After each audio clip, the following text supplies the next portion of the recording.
It's no longer a conspiracy. And again, stand up, New York Mets fans, for better or worse. Tonight, it's David Peterson against Zach Wheeler on the mound for both sides.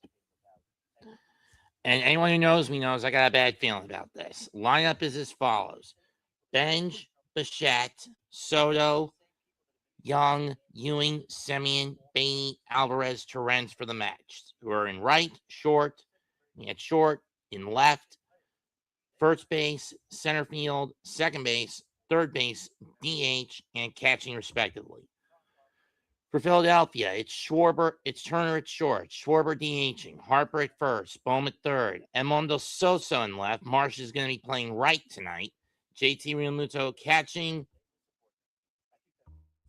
Derek Hill in center, and Bryson Stott batting ninth. Last time out, the Mets got massacred 15-3 by Philadelphia, capped off by a hat trick of homers by Kyle Schwarber and a cycle by Bryce Harper.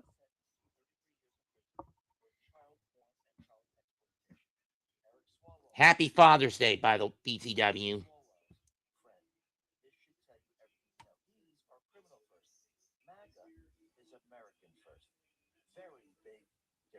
Get that right. that the oversight project has won a victory.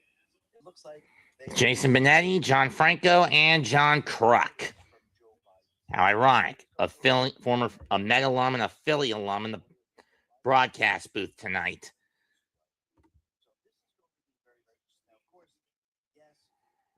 Biden's lawyers, they're going to appeal. They're going to try to stop this every step of the way. But I think in the end, eventually what we're going to see is we're going to see all this come out. And I think people are going to be shocked when they hear Biden on these tapes. There's a reason why they're trying to stop this. Because once it's out, people are going to start to realize that this guy was really messed up. This guy was against the entire country. And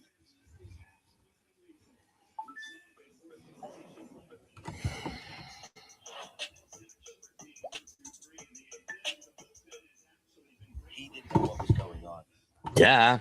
The fake news and everyone else covered for him because again, Ghostwriter knew this. The people that worked in the book knew this.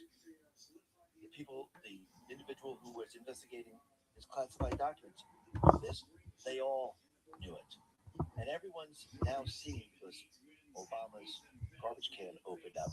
His presidential library. I mean, for as much crap heap as I've given the Mets, you wonder how Franco and Kruk are going to get along in the booth. I'd rather see the two of them let heads roll between both of them and let them beat each other up and have a wrestling match tonight. Now, if this game is going to be as bad as it was last night.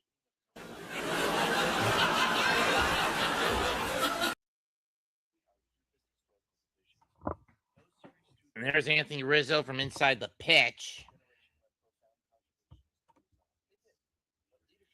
Mets come into this 34-42. This is their 77th game of the year. Same number of games for Philadelphia. Their record 41-35. Both teams got a bit of breathing room, got a bit of sigh of relief today as Atlanta got crushed by the Brew Crew, who got a salvage against them. 10 pitches it starts this year, a 2.01 ERA, 6.1 record, 62 and 2.3 innings pitched, 62-15 strikeout to walk ratio, whip of 0.85. This is his fourth consecutive Father's Day start for Zach Wheeler, and it might be his last if we don't get a 2027 season. Remember,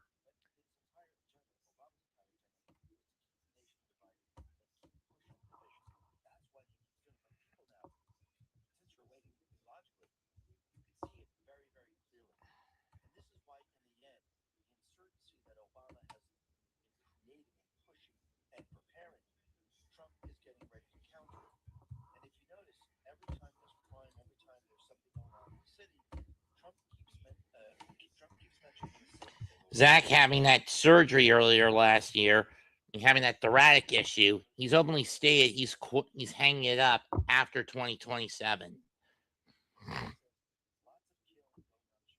He doesn't want what happened to Steven Strasburg in Washington happen to him. Carlos Mendoza, 206 and 194 is Met manager. This is his third year, and he has been under the gun with Met fans since this time last year with his boneheaded decision making. Many smarter Met fans like myself know he's basically the puppet of one David Stearns. And as soon as this season's over, everyone knows Mendoza is going to go and Stearns is going to get stripped of his position as general manager because Cohen will say, enough is enough, you dim-witted motherfucker. You cost me my setup. And I hope you rot as a GM. Hey, salute Kenny. Happy Father's Day. Just getting ready to start Mets Phillies game 3 of 3 if you want to hop in.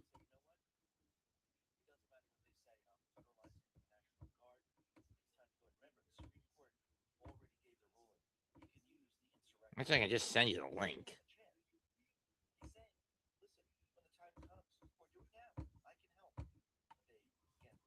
Links, just sent you the link, Kenny, if you want to hop in.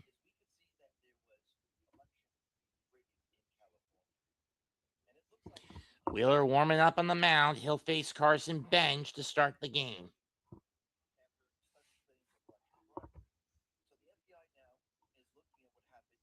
And thank God I am doing this on Aboriginal.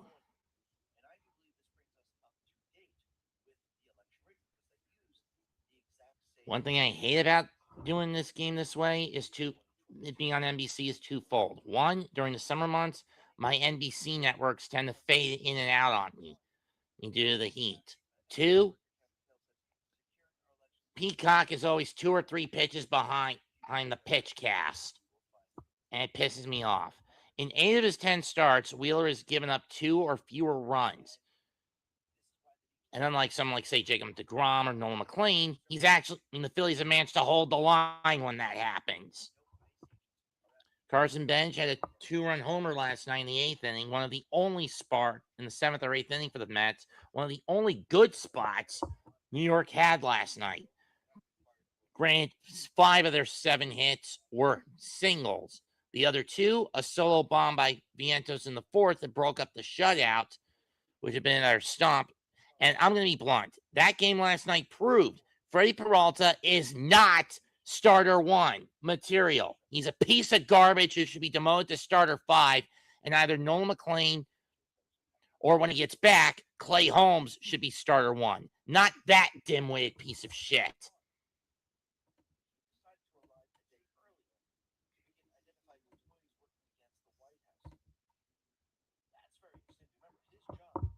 And you know what's even worse? Tomorrow the Mets go home to face the Cubs for 4, and they have to put Senga back on the mound. A man who has been doubling down on playing through a lumbar infection. That is something where you play it safe and let him sit on and leave him to rot for the rest of the year. Philadelphia saved the second most defensive runs, 28, or second fewest, I should say, which is bad when you think about it. Okay, suit yourself.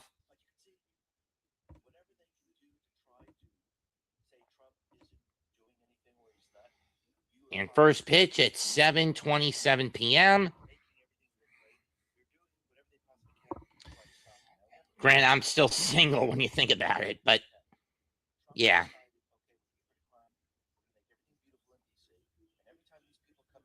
Do we have any legitimate dads between both networks?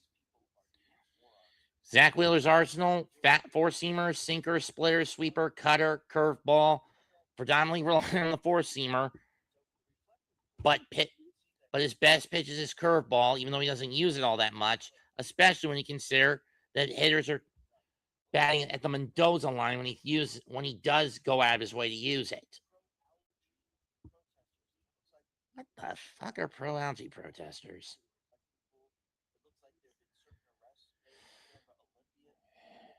First pitch. Heater and Bench takes a big cut, but he misses 0-1. It was dead center of the plate, too.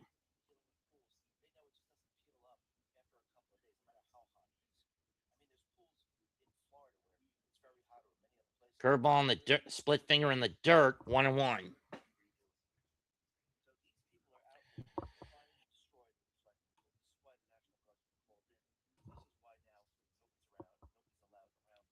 1-1 pitch to Wheeler. Big cut, but it's going to go foul and into the seats. 1-2.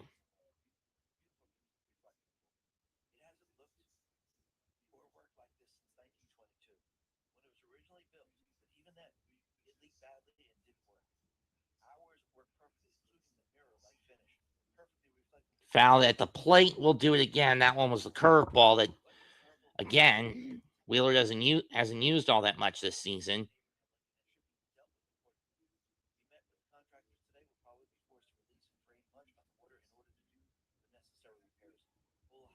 One, 2 pitch. And Bench goes down swing. Got him with the split finger out of the zone. 1 down.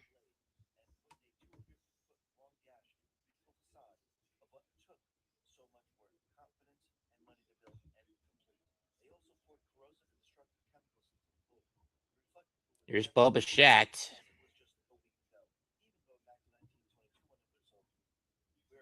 Foul to the screen behind the plate. 0-1. A little late on the fastball. Bichette at this point has been having a bad season he'd rather forget, with a batting average of .251, 8 homers and 42 RBIs. Swings and misses. Ironic that he leads the Mets with runs batted in at 42, and yet Soto has 17 home runs. Chase the sweeper. 0-2 pitch. This time he doesn't pursue the sweeper. That went way outside. 1-2.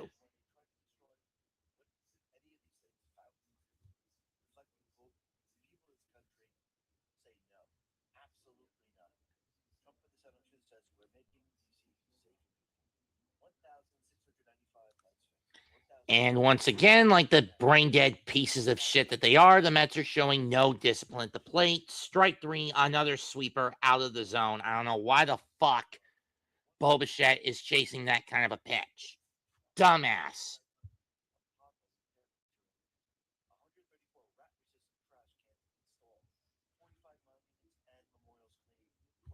Here's Soto. I mean, I am ready to just... Hi, Nick. First pitch to Soto, swung on a miss. Yeah, but this is not a title-chasing squad, Nick. This is a crap heap built on a stupid political agenda. 1-1.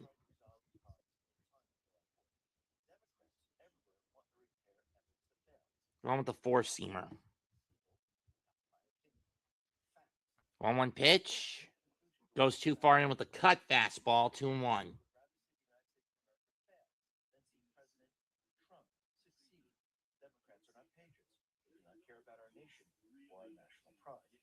They only care about power.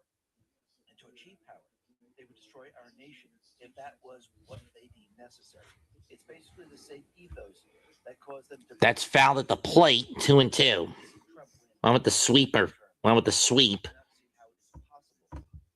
coexist with these people unless they change. And eventually they will change, but it's going to take time. And remember, this is not the majority of the people. Yes, there's a small percentage that continually pushes it. Again, when you look at reflectable, curveball low, full count. So he's going to use his timeout. That are out there. The majority of this country, they want this country to look beautiful. They're all for this country. And you can see Trump. You can see if we can actually put the fucking ball in play. He has now replaced Air Force One with the new one. And if you notice, line drive, snatched by Stott on the dive, throw, got him, inning over. now why did he do this? Well, Brad Fitzgerald looked at the old one and looked at the new one. The new page scheme is boldly understated. So 2 strikeouts and a ground out on 15 pitches. About the minimum you want your pitcher to get out of the inning with. About the maximum you want your pitcher to get out of the first inning with.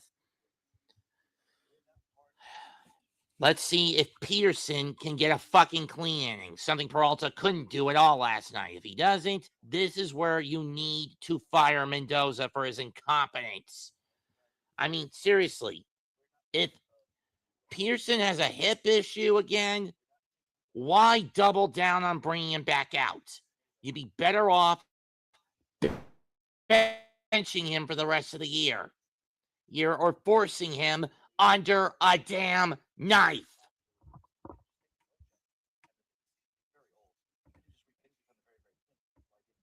But again, Mendoza is a brainless, idiotic, strung up, puppet-minded cunt.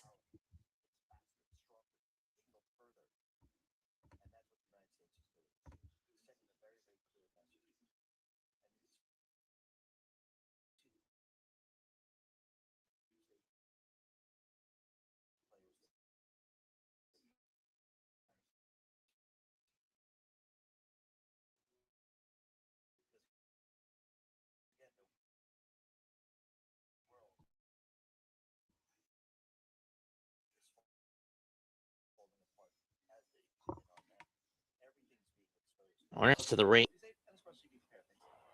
The race at Naval Base Coronado, for those wondering.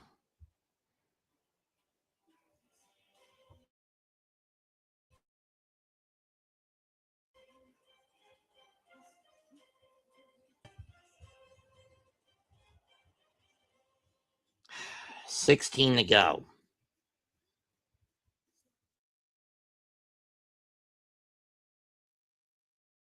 The current leader is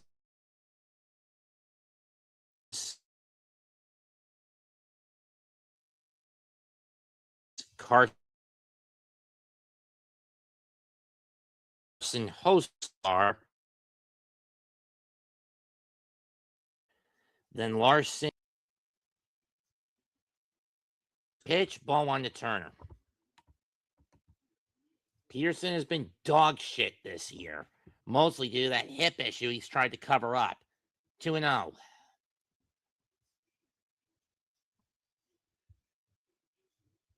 Turner's not in a good year this year, to be perfectly fair, though. Takes a sinker, catches the inside corner, 2-1.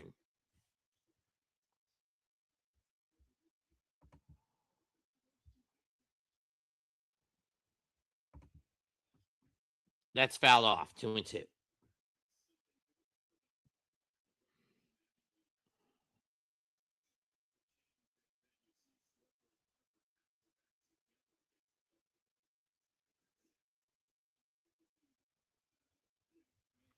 Peterson's going to go to the curveball, and it falls short, low, full count.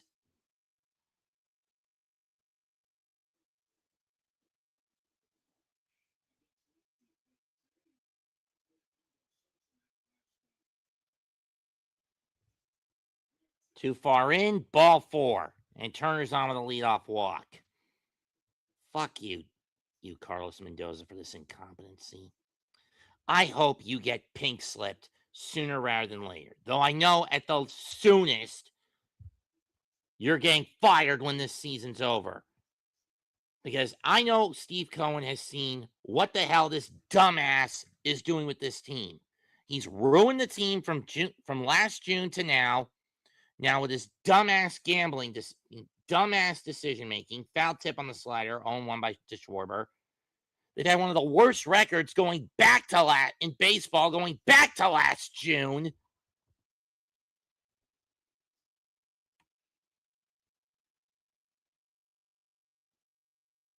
He has no sense of agency in that dugout.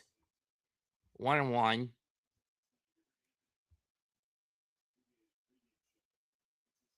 And this team has sucked horse dick since last June because of that twit. And because of that brain dead cunt. 2-1.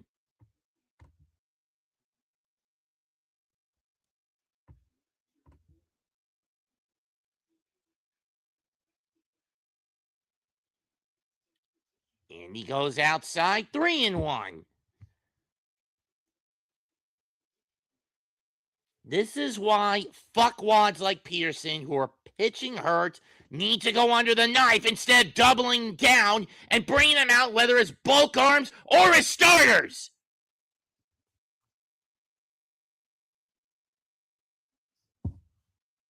But no, Mendoza's a dead, brain-dead cunt fucker who would rather burn his pitching core to the fucking ground because of how stupid he is. Whoever the next manager is better be qualified, be willing to tell Stearns no, and not an over-analytic, gambling-obsessed little twat from the New York Yankees. That's fouled. I mean, that's a leftover from the fucking New York Yankees.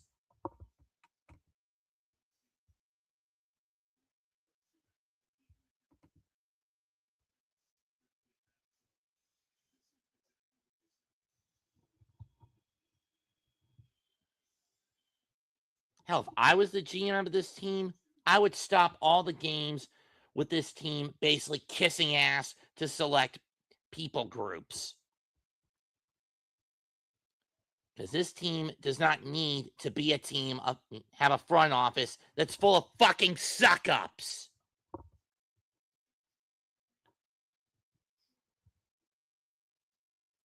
And another walk from this dim-witted cunt.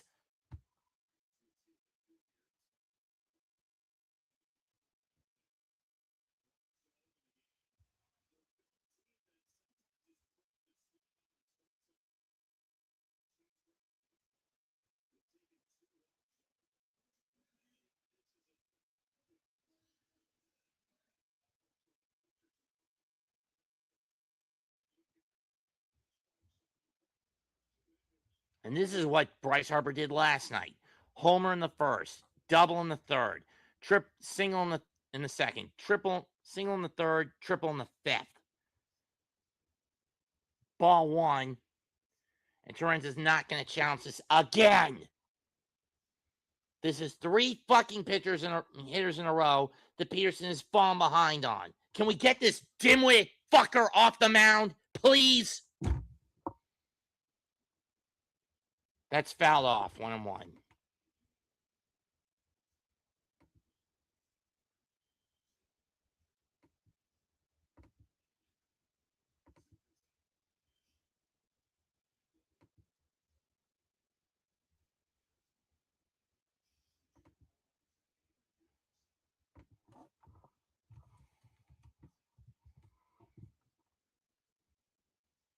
Strike 2.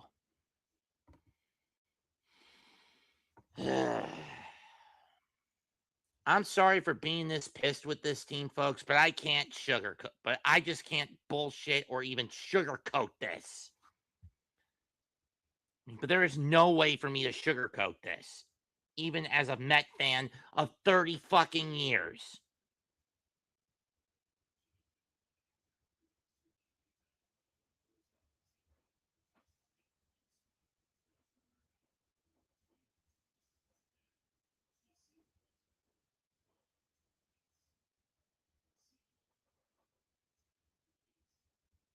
And now Peterson's on the cusp of walking another batter because he's a fucking twat who's trying to be cute instead of just throwing it over the middle.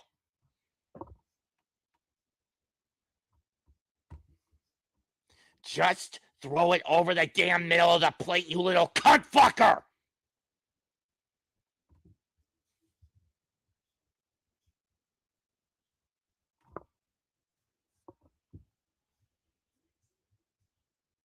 Swing and a miss, and this time he finally gets these dumbasses, this team to chase. Strike 3.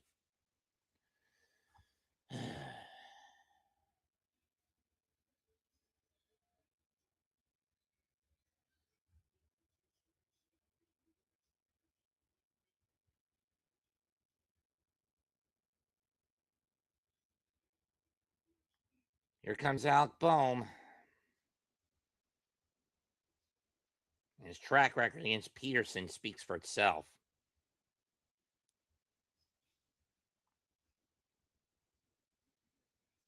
First pitch, strike 1.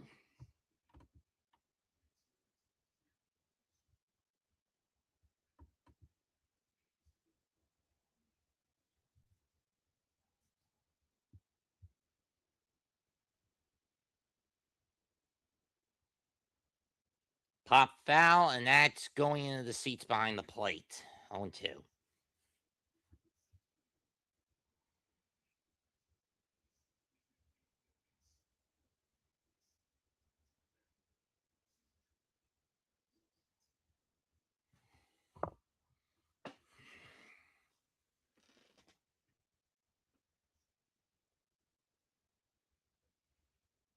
One and two.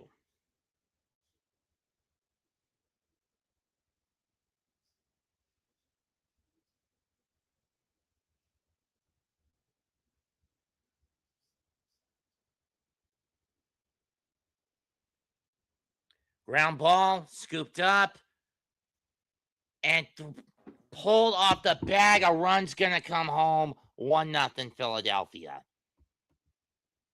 Just put that ball in your damn pocket. Jesus.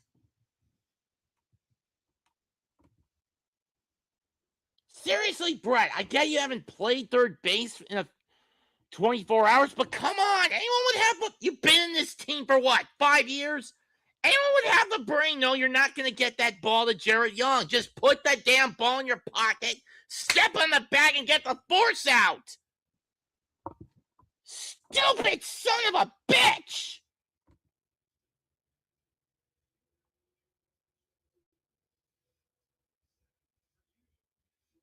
You were right there at the bag. Just step on it and get the force out. That's all you had to do.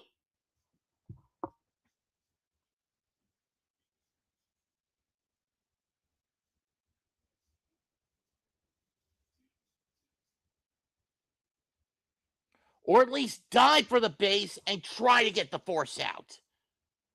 Or better yet, just stick that ball in your pocket.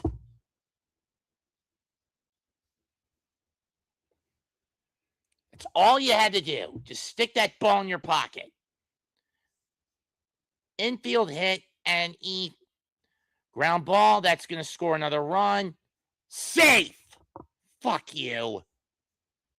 Bichette too slow to get the ball out of his glove. And now it's 2-0 Philadelphia. It's fucking deja vu.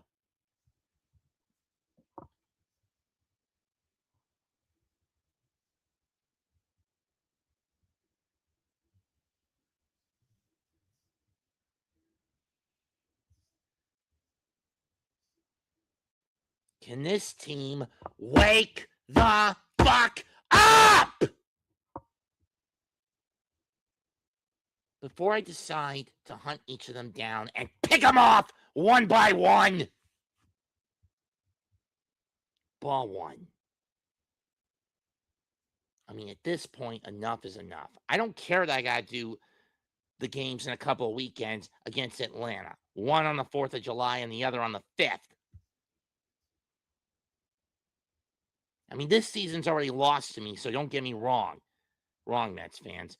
The sooner we get rid of Carlos Mendoza, and the sooner that we, as fans of this team, rise up and demand Steve Cohen strip David Stearns of his position as general manager of the New York Mets, instead of focusing on his fucking casino, focusing on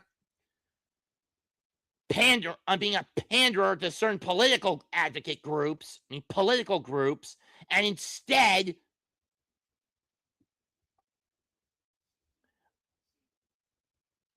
of lying to the fan base, strip Stearns of his position of power. Strike three.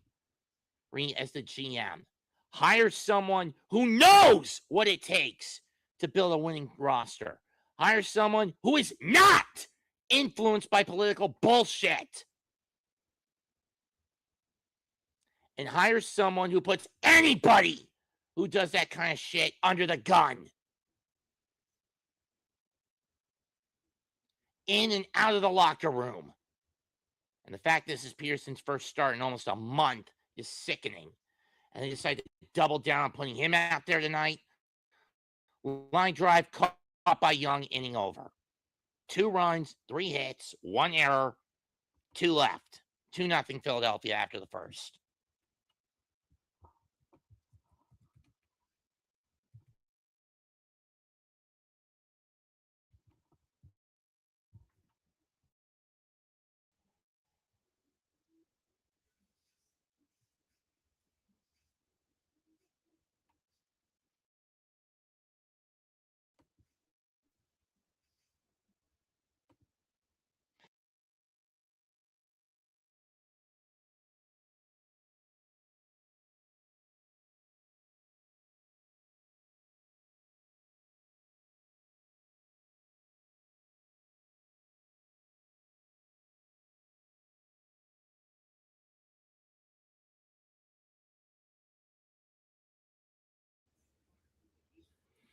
as I was saying, and we hire a manager who has a fucking brain, who will not.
If I'm Mendoza, I'd rather. I mean, I would. No, that didn't get him. That didn't get him.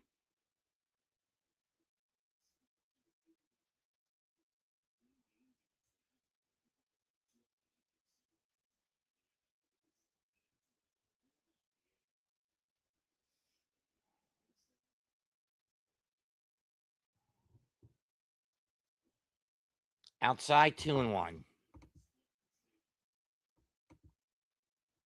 Splitter's staying up instead of hooking down for a lot of these pitches thrown lately by Wheeler. 2 balls and a strike.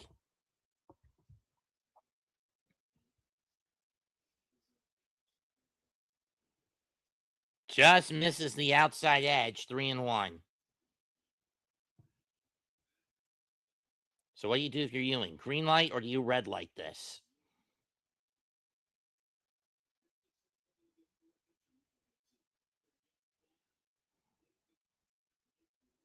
And if you're Young, do you take off? If it's down the left field line, that's going to hook foul. Full count. So what do you do if you're Jared Young? I mean, you're not a fast base runner, so you're not taking off here.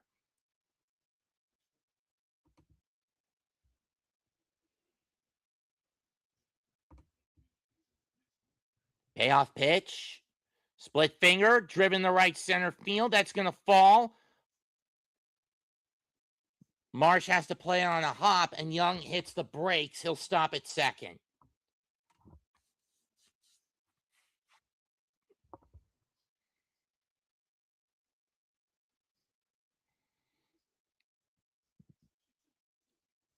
Good job getting into the gap by Marsh, I do have to admit.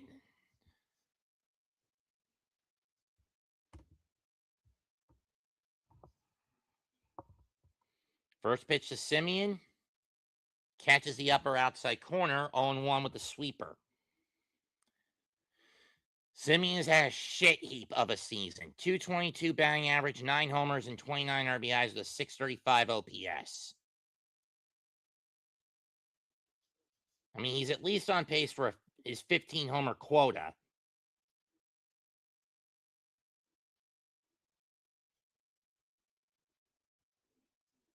Oh, and 2 as he fouls that one off. I think it went to the backstop or it hit the plate. I don't know. Probably went to the backstop.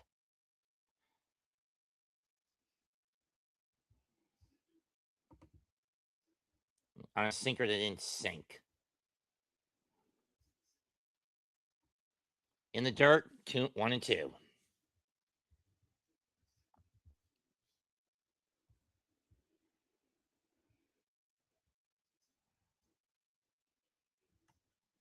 How I miss you, Nemo.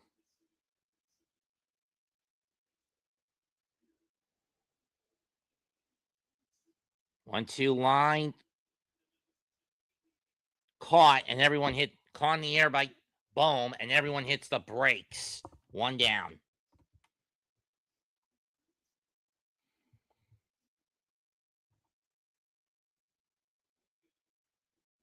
That was a lazy line shot.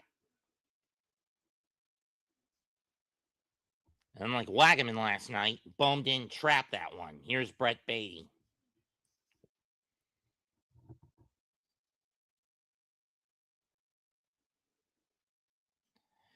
And Beatty pops this fucker up to Bohm in foul territory. Are you shitting me? 2 down.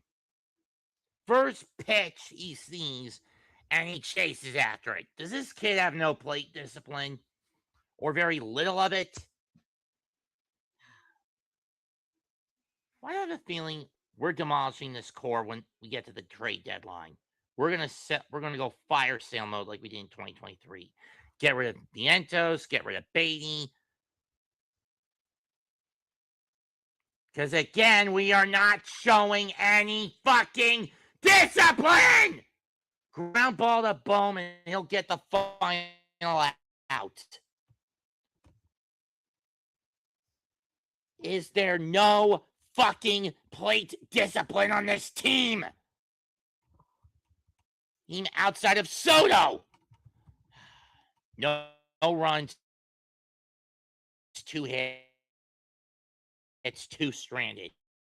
After you had runners on first side, criminal squad.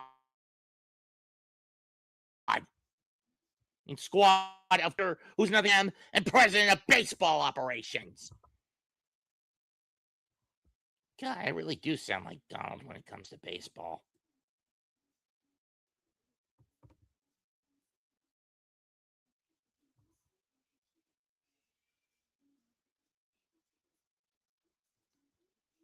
And why is it nobody's going to talk about the political ramifications of what's going on in the front office with the Mets? Simple. That stupid little media deal Obama made that allowed the mainstream to be as left wing, to be as liberal, to be as propaganda piecing as possible. And it doesn't matter which side of the media, which political side of the aisle they're on, left or right.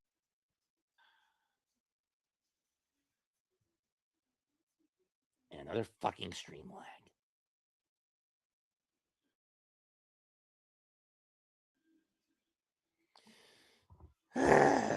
This is horseshit.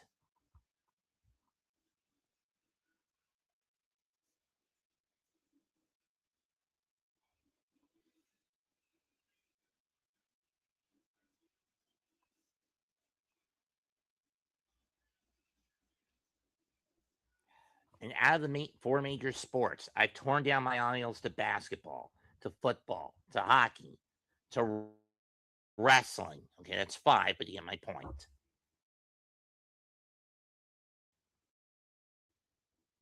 I don't really care much for stock car racing anymore, so that aisle's been smashed,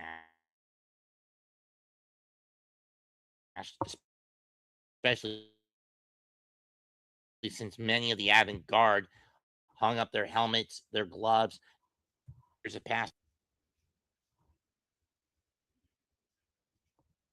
Ball one to Hill. Fouled off 1-1. Speaking of which, let's see how the Underhill 250 is going. Okay, 8 to go.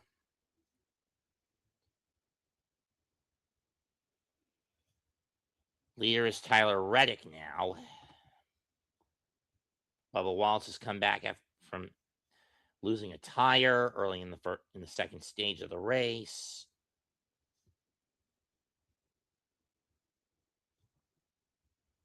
Two and two.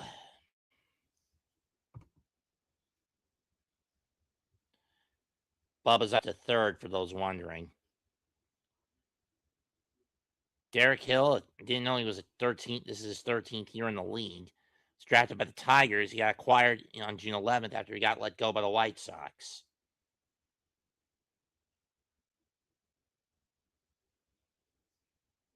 And another full count for Peterson. Can he stop just trying to be cute? I mean, look, the ABS system has fucked up a lot of pitchers. Freddie Peralta, Kodai Senga, a couple of pitchers on other teams. Chopped. Baby will scoop it up. And this time he'll get a clean throw to Young, one down.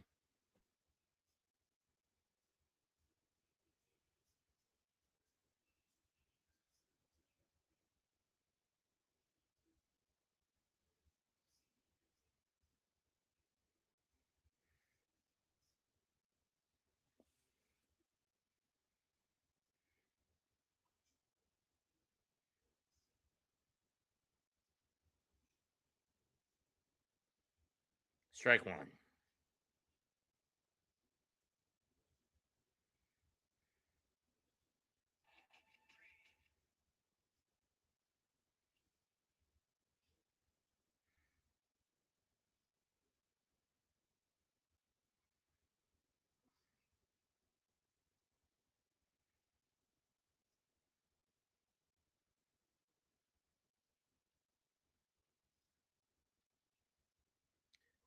Two and one.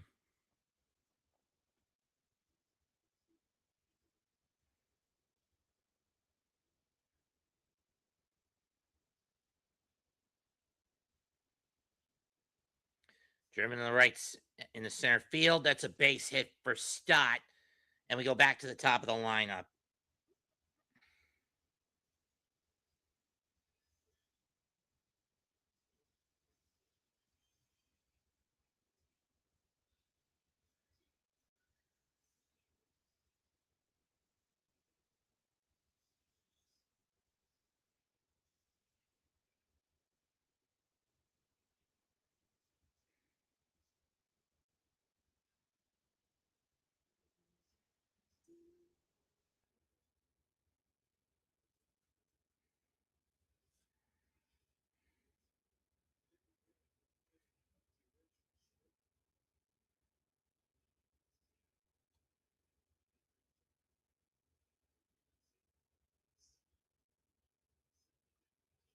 2-0.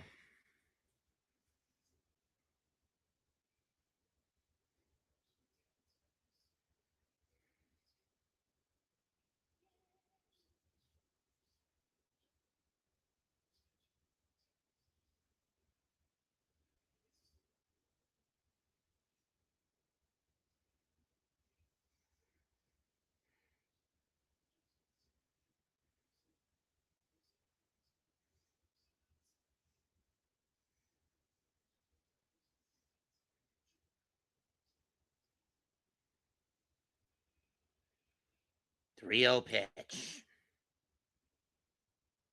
Got him to look at that one. 3-1. You have to take that one.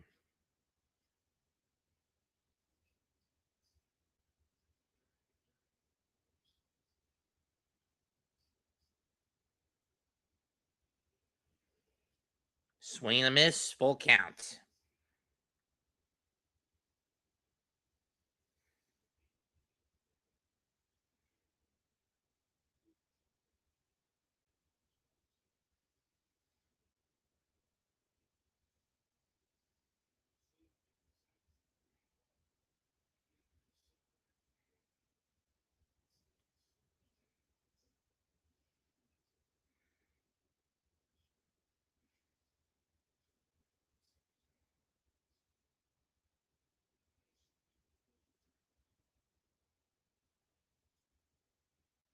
In the center field again. Base hit. Ewing will cut it off.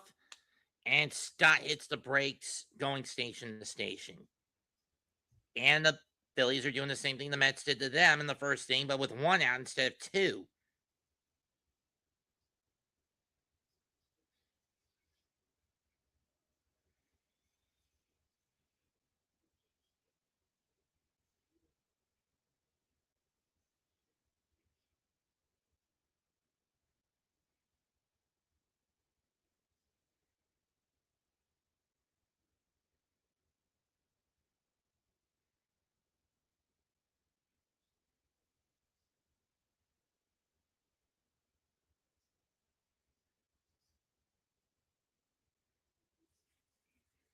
Two and 0. 1-0. And to anyone who doesn't like, I've gotten into some political diatribe during this game call. I'm sorry for opening Pandora's box, but I'm someone who would rather tell harsh truths than comfortable lies. Fly ball, right field, gone, 5-0 Philadelphia. Schwarber with his 29th. And Schwarber has got home run number 29 on the season.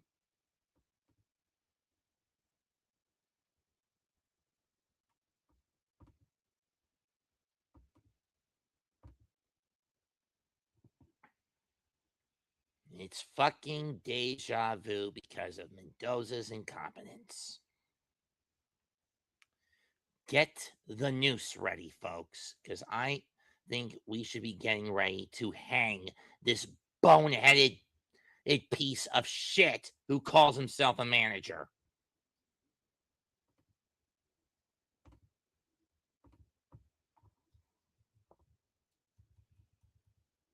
And Schwarber hits one down the right field line. That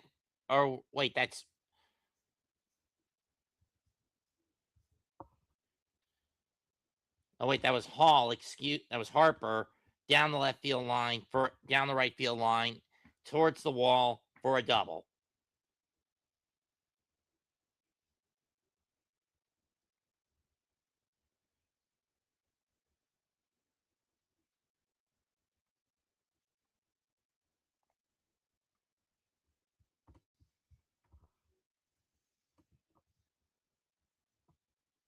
Get this piece of scum who calls himself a pitcher off the mound. Anyone with half a brain knows you don't throw in on Kyle Schwarber's hands. That's where he likes to hit them.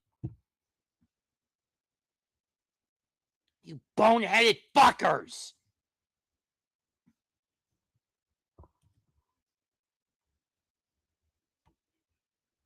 Bunch of brain dead cunts. That's what this team is. It's a bunch of cunts.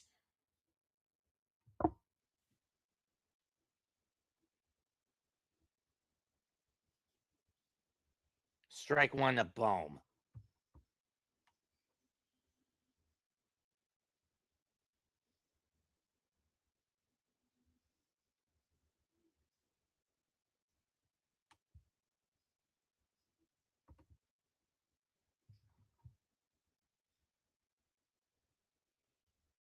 One.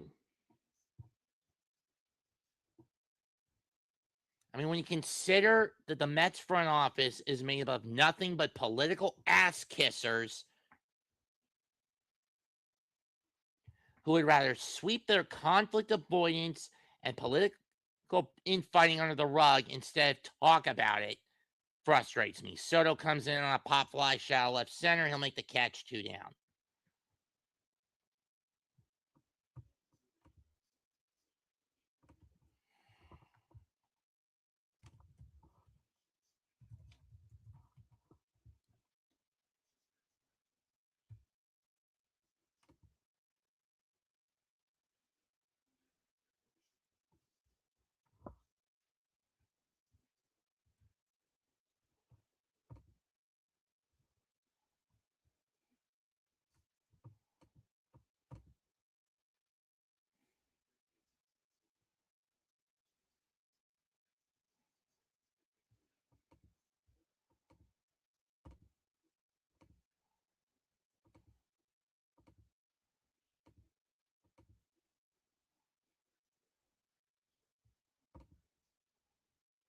It's foul off 1-1.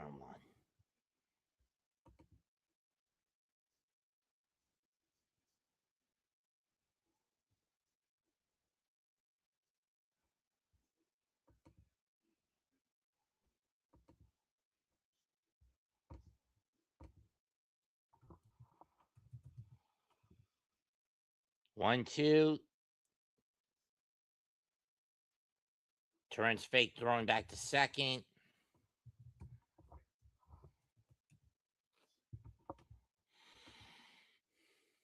ABS system confirms strike. Philadelphia loses a challenge at least.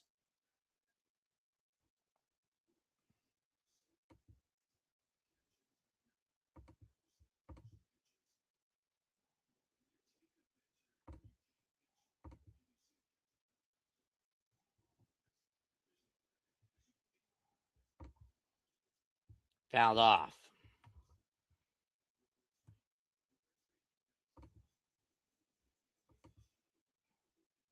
And again, in a couple of weeks, I got to do this same shit back-to-back nights when the Mets play Atlanta. Thank God I'm not doing this again next week when these two teams play each other in New York. Thank fucking God.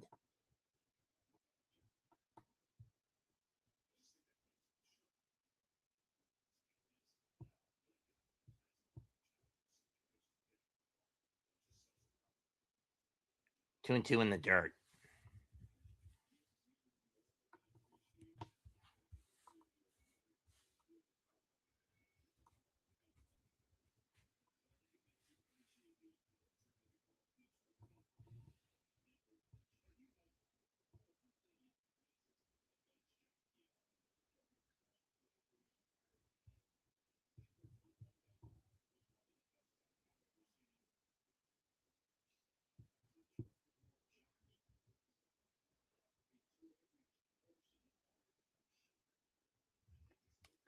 And when Stearns gets demoted after this season, I want my revenge.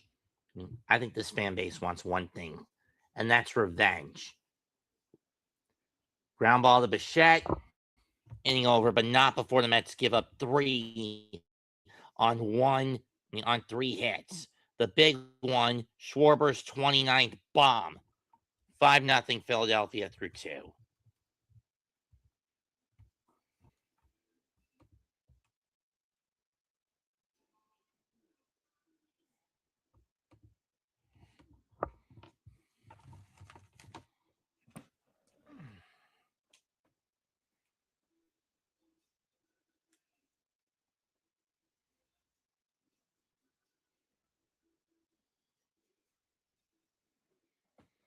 I mean, at this point, when it comes to this team, my rage is comparable to 87 era Casey Jones. I just have this uncontrollable urge to break something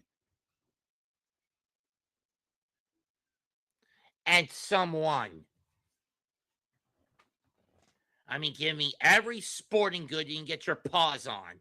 A baseball bat, a hockey stick, golf club, devil stick, lacrosse stick, sledgehammer,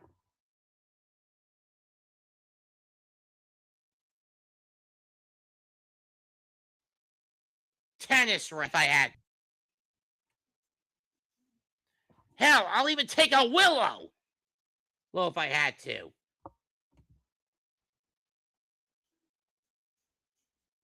I even smack this front office upside the head with a. For those who don't know what a willow is, it's a cricket bat. It's the bat. It's one of the names for the bat that's used in cricket. And I know you're probably going to say, really, Mets? A cricket bat? Nobody understands cricket. You got to know what a to quote Raphael, cricket. Nobody understands cricket. You got to know what a crumpet is to understand.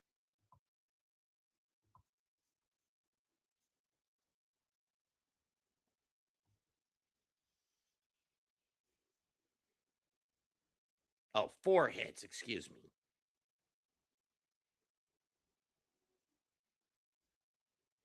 Coming down to the final lap, Corey Heim is taking the lead. Is he going to do it?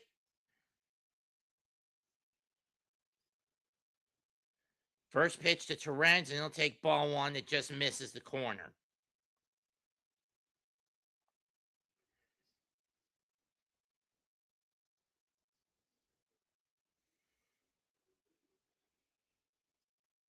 Swing and a miss, strike 1. Got him to chase the 4-seamer up and in, and up over the middle.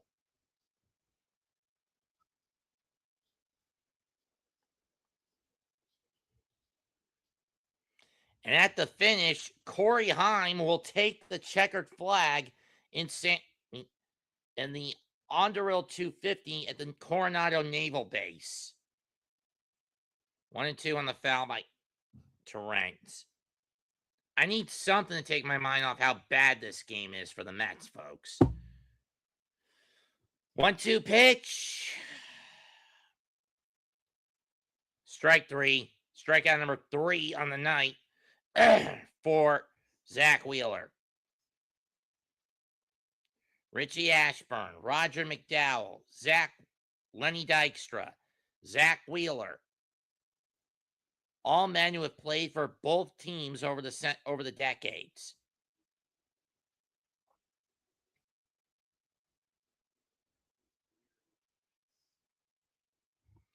Ball 1 to bench.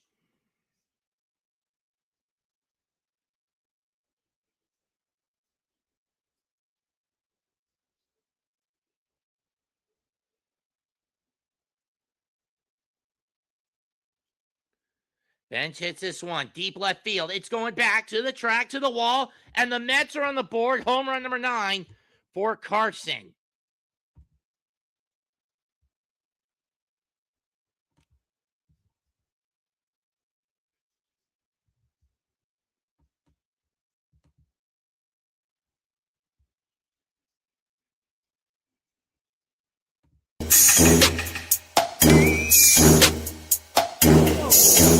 And so he gets up to deep center track near the wall, and it's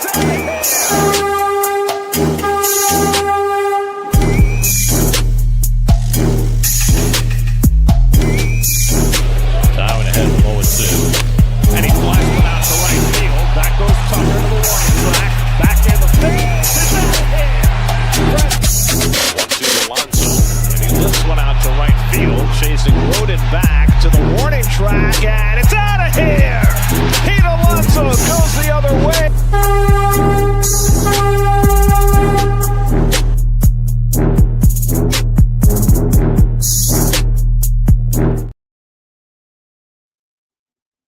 Why the hell are you chasing everything, Bo? Either way, 5-1 right now, Philadelphia after the bench home run.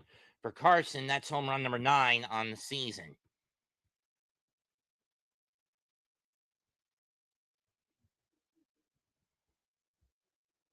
So the Mets get to the starting pitching in Philadelphia a little faster than they did last night. 2-2.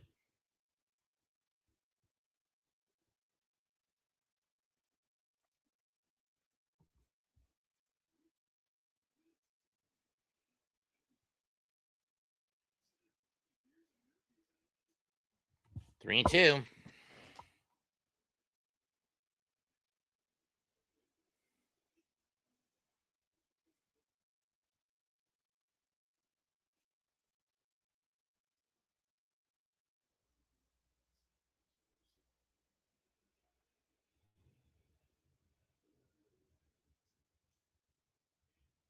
Pop ground ball. Chopped in the air. Throw to first by Bohm. In time, 2 away.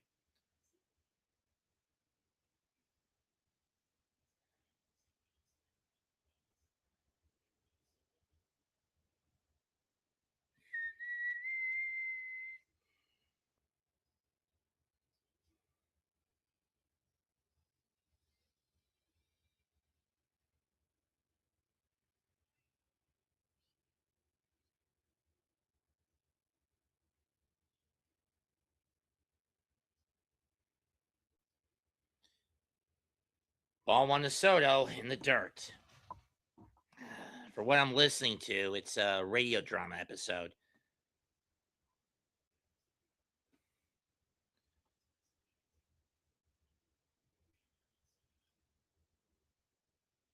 Ball 2.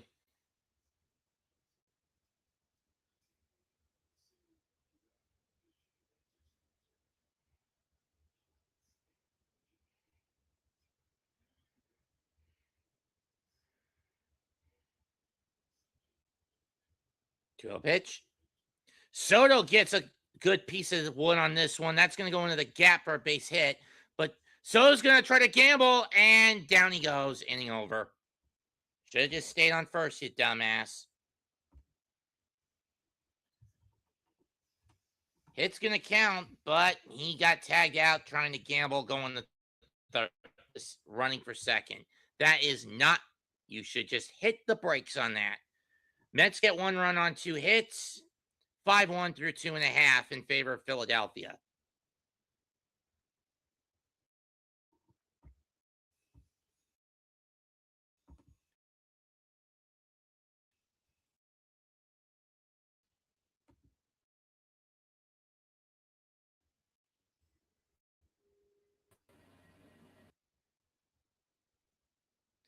I really need a new computer these days. Oh. Hey. I swear I need a new computer one of these days, Vinny. Why? How are you? This thing is still fine.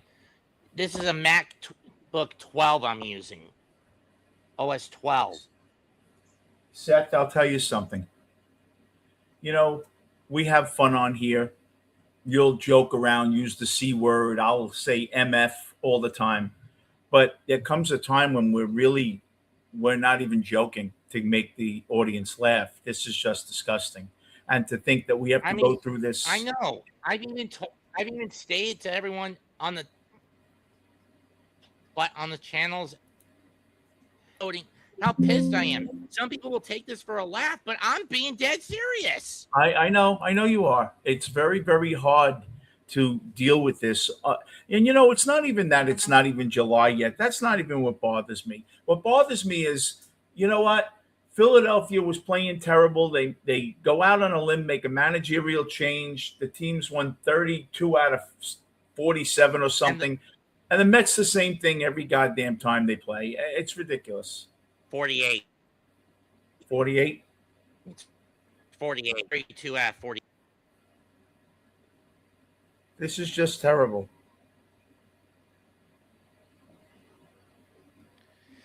And it doesn't seem like any answer. Yeah, well, look, instead doing the same thing. Well, you know what it is? We really have no one else to pitch. Who else is going to pitch? Obviously, Tong's not ready, Seth. We know. I know. I mean, we should just ship him out and find someone on the cheap from another team. I mean, that's what Stearns is best at, being a fucking skinflint and finding pieces on the cheap, is he not? Valdoff. Is he not, Vinny? Yeah, he you know what it is? He wants to spend money on what he thinks. He has such an ego where he thinks he knows better than everybody. And look, maybe he does. I'm not saying he's a stupid. Obviously, he's not a stupid guy, Seth. But you know what? If it's not working for 145 games, you have to do something. To last year. Yes, you have to do something. First of all, I'm afraid they're going to really set these kids back. I think Benj and Ewing, they're going to see this garbage. And I don't want to see Brett Beatty anymore. I don't really care if you go. You know what? I'm okay if you play Zach Short at third base for the rest of the season. I mean it. I just can't see Brett Beatty anymore. Because you know what? We didn't have to hear about Zach Scott or whatever his name is being our answer. So, okay? But I'm sick of seeing Beatty. Beatty is horrible. Yeah, right field.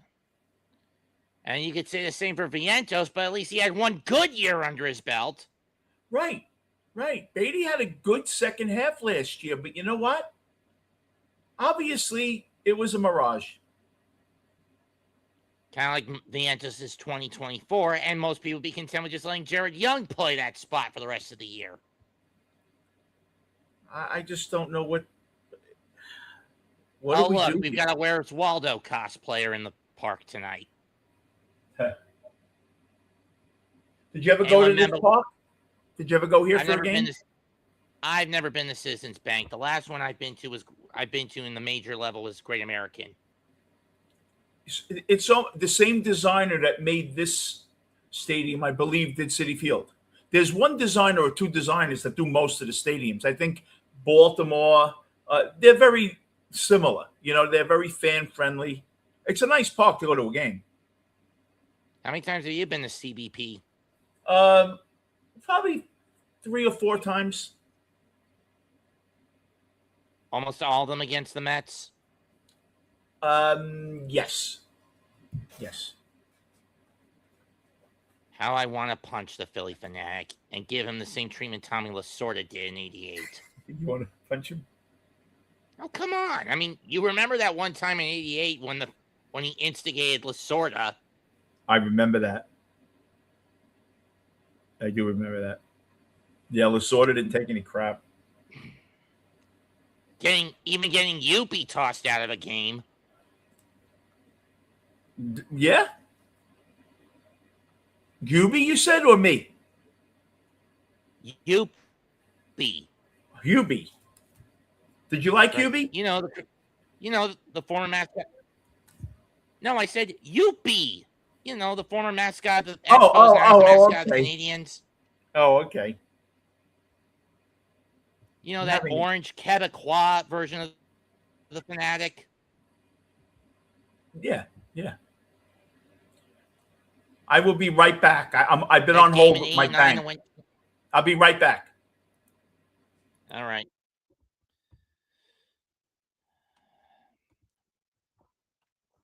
Well, my guest for the night, the Brooklyn guy, who I usually come on to his streams after Met games, is busy with his bank account. We're 3 innings through, 5-0 Philadelphia. Mets do win the 3rd inning. Granted, they only got 1 damn run out of it. They'll have basically middle of the order, Young, Ewing, and Simeon due up.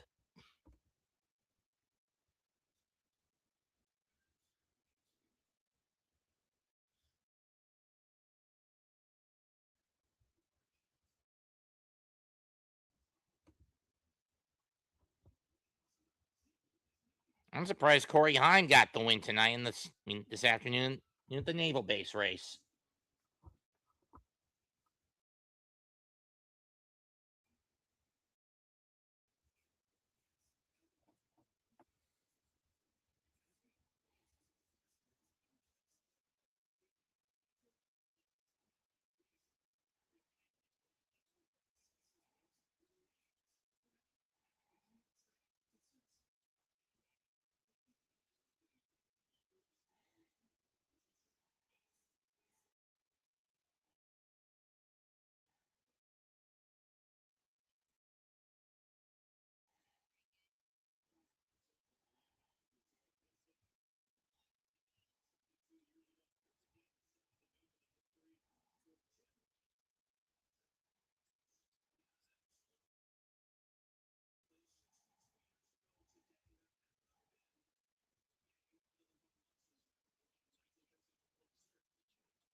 Better than first pitch to Young. Cat misses the outside corner on 1-0.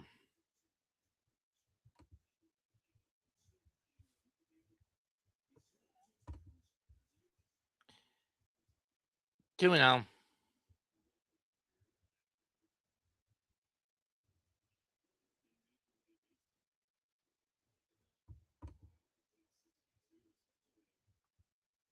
Going sinker. 3-0. Wheeler behind the 8 ball now, despite the 4-run cushion.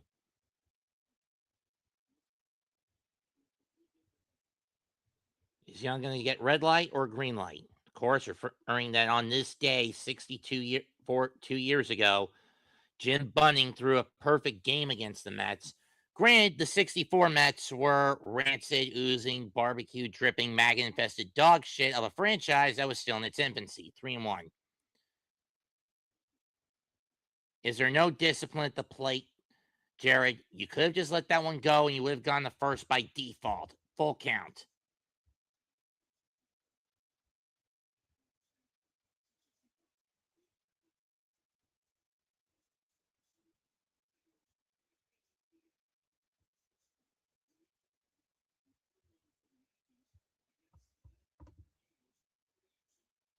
Strike 3. I wouldn't have done that. That caught the outside edge. No challenge. Or there is going to be a challenge, but I think this was a stupid move by Young. And yep, right there. Call confirmed. Third strike. 1 down. Should have just chased that one. I'm sorry. Thank you. Last perfect game in baseball was the Domingo Germán game a week from tonight, 3 years ago in Oakland. Really? When he was a Yankee before his drug issues caught up with him. And there it is. Yeah. Number 0, right? Yeah. Of course, So the Yankees ended up getting bit by injury that year, and they ended up nearly finishing in the basement of the division and allowed Baltimore to fly away with the title with the division crown that year.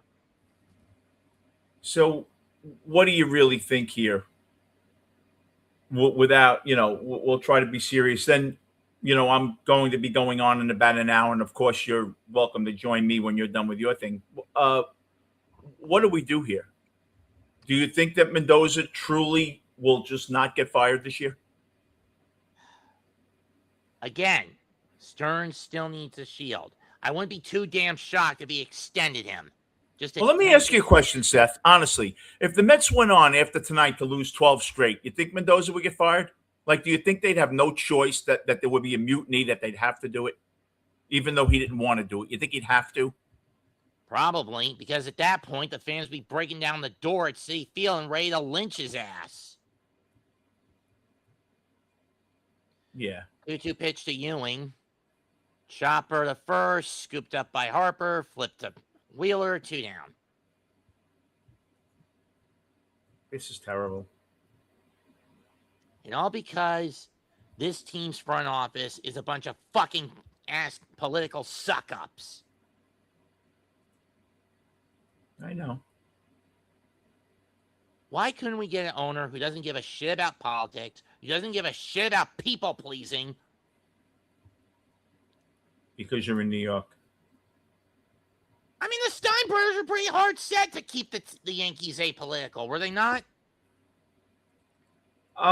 It was a different time a few years ago, Seth. A lot has changed in the last 5-6 years. I'm just saying. George Steinbrenner was hell-bent on keeping the Yankees out of politics. Yes or no? Absolutely. It was easier to do it, Seth, back then, though. Now you've had too much unrest. You know what I mean? Yeah. It's and besides, at the end of the day, George and Rudy were legitimate friends. There was no need to suck up, right? Yeah.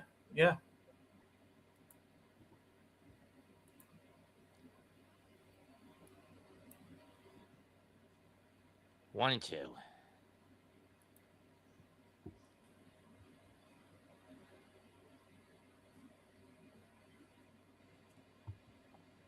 This is just brutal. Actually, I think George was friends with every mayor of New York during his time. Well, he was a big contributor. True. Popped up. And this will stay on the outside of the dugout. Realmuto will catch it. Inning over. Terrible. Clean inning for Wheeler. 5-1 through 3.5. This is so brutal. I mean, You we just did say you know last what night it the is, Mets Seth, lose this too? game. This was against Wheeler. This was something we were going to expect. Yeah, you know what the thing Did is? not. I yes, but I just can't watch Peterson anymore. Like, how much do you have to see a guy? And you know what? Tong must really not be ready, Seth, because I can't imagine they'd be throwing this garbage out there. They're probably really afraid they're going to ruin his progress, Tong. You know, if they bring him up and he gets shelled, they're probably afraid of that. And I can almost understand that, you know? I mean, considering the kid's basically a 2-pitch pony anyway. Yeah. And that was another thing. It's been over a year and he hasn't developed that third pitch yet. Yeah, that concerns me too. I'm sure it's not easy to develop a third pitch, but supposedly he was working on one. And what happened? All of it, you don't hear a word about it anymore. Hi, William. I'm going to change my live time this way I can stay on here with you. I was originally set for I don't even know what time I was originally set for. Yeah, I wouldn't have minded starting someone like maybe a Oscar Brazaban as. You know what I mean? Yeah, Brazaban's been great. I'll make this Probably the only 9:30. good pitcher in the bullpen. And I wouldn't mind seeing him in the All-Star game as a bullpen arm. Well, that's another question that I'm going to really raise tonight on my show. I'll push my show to 9:35. We'll have an hour. Met possibilities for the All-Star team. I would think Soto would be one, right? Brazaban or Yes. Weaver. Weaver's had a True. top-notch bullpen year. True. Maybe He'd McLean. have to probably. Well, how many more starts you have before the All-Star game? What will he have? 3? I know he's got one coming up against the Cubs this coming week. I don't understand why they're starting Senga tomorrow. When again, instead of doubling down on bringing him back with a damn lumbar infection, shut his ass down. I agree. I agree.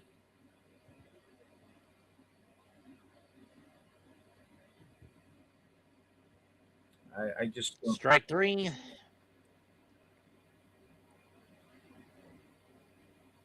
Get start swinging.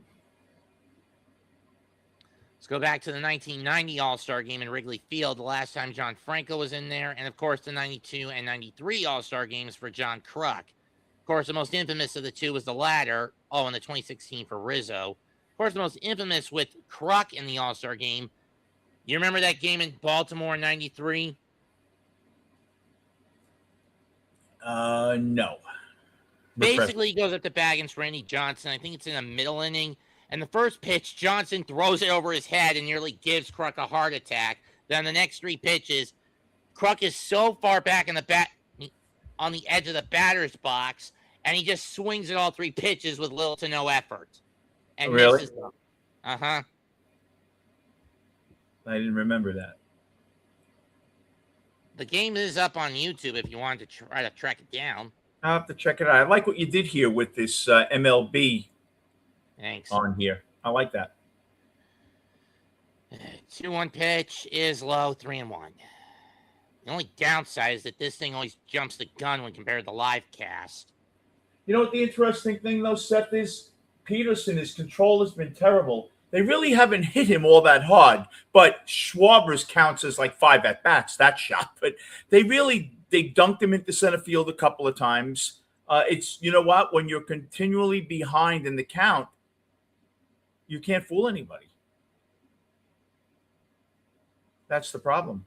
This is was Schwarber's last at bat. The at bat Schwarber's had tonight. He walked him, and then this shot in the second.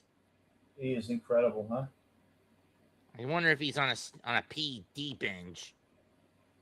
You know, the thing with Schwarber, you make a mistake to him, and it's going. Yeah, especially in this stadium. Namely throwing the ball in on his hands.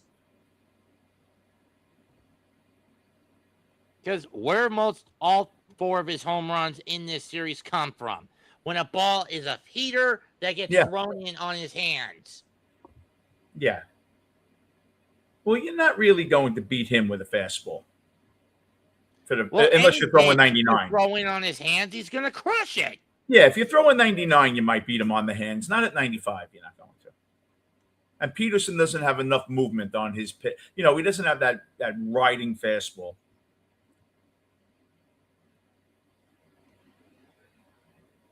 But this is very, very discouraging. You know, and look, it's 5-1. You know, we're in the 4th inning here. Got him swinging. The Mets hit a 2-run homer. It's 5-3. You know, I'm not saying this is insurmountable. No, it's not, because the ball flies out. Compared to last night, this is at least an improvement. How many pitches has Weaver thrown this game? Wheeler, you mean? Wheeler, because they won't let him go more than 95. It's got to be somewhere around 60 or 70 at this point. So you're only going to probably have him for 6. And the Philly bullpen is hittable. You got to get a couple of runners on. What? Mm-hmm. Let me see if I can get it here. He's thrown 6. So he's probably 2 more innings. 3 pitches. You're probably going to go against this bullpen the 7th, 8th, and 9th. 63. Okay. Mm-hmm. You're going to need a little traffic, and you're going to need a long ball. But it depends on if this team or show a lot of plate discipline and stack his damn count, something they haven't been able to do most of this game. I know. This is just so disheartening, because I really, truly thought I didn't think we'd be down 5-1 in the 4th here. I thought it would be down 2-1 maybe. But I will tell you this much. This is also a lingering effect. Especially when this is reminding you of that little stretch in 08 when the Mets couldn't hit anything but singles or homers. And this also reminds me too much of Freddie Peralta here, where Peralta just, all the goodwill you had going in, you can't come in here and give up 10 runs in an inning and 2/3, or 2 2/3. You can't do it.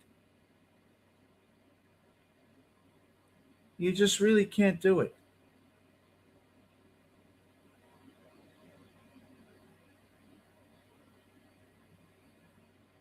It's a shame. Because every time you think you have a little bit of a shot, you don't.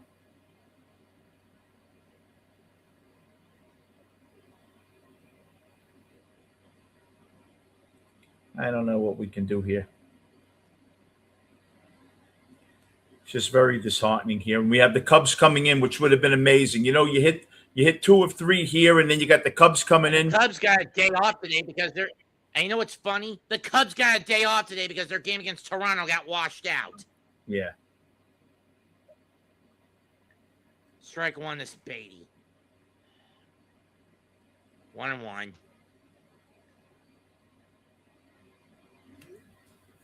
I think you're ahead of me. Oh, this is Beatty again? Oh, my God. Seth, I really just can't watch him anymore. I know it sounds, I'm not doing it to be funny. I just can't watch this guy anymore. It's always a pop out to third. He has the worst at bats. No pitch recognition. 2-1 pitch. Why chase at a shit pitch in the dirt, you dumbass? 2-2.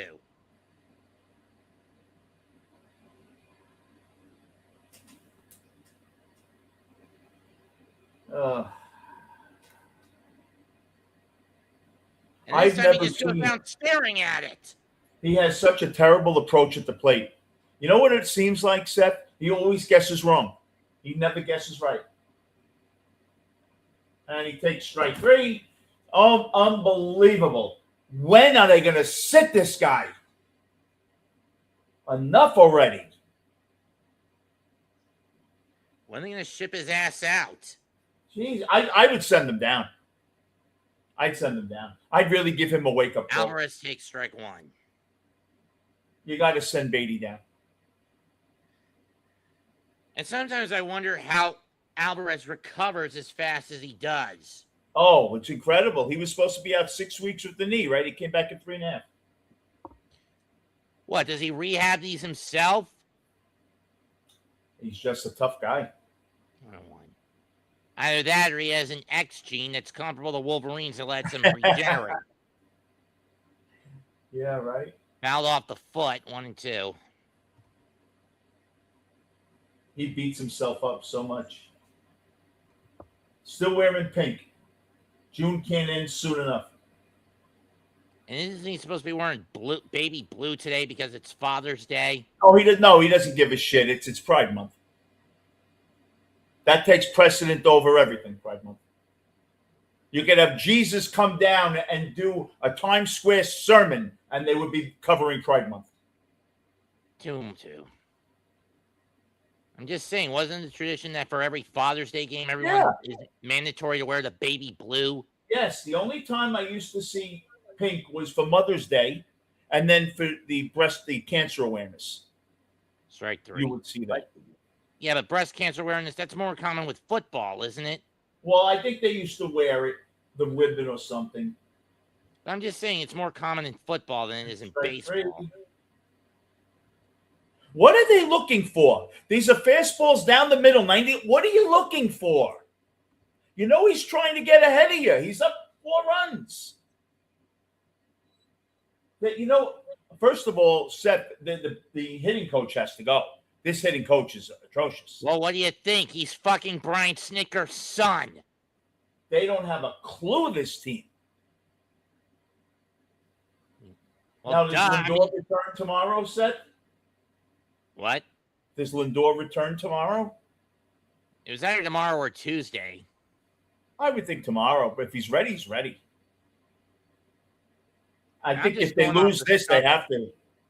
I'm just going off the scuttlebutt I've been hearing, but either way, I don't care at this point. The sooner we get a regime change, the better. And that's all I've been asking the big guy for upstairs. George Steinbrenner? Bruce Springsteen? Who? I'm joking. You know who I'm talking about. I know. 1 and 2. I mean, sure, asking for a gospel, wanting a prayer based around a destruction gospel instead of a prosperity one, a bit odd for me. But this team pisses me off so much, I want to see this team get destroyed right in the front office. Yeah, I'm just so disgusted. Look, Wheeler's a good pitcher, don't get me wrong, but you don't even have a game plan yet. And it'll be a shame when he goes next season. Will it not?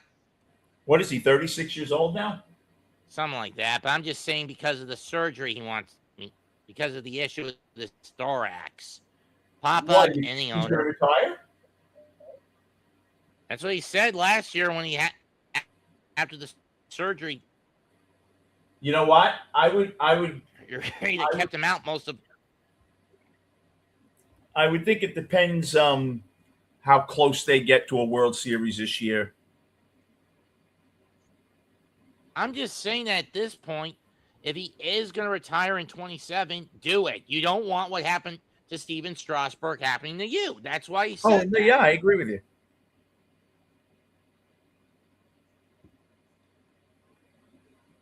I mean, Washington rode Strasburg until the wheels fell off. Yeah, they destroyed him. Matt Harvey, but I think Harvey was finished before that. To be fair, it was more the drug addiction that did Harvey in my view. Yeah, I agree with you totally. I do agree with you.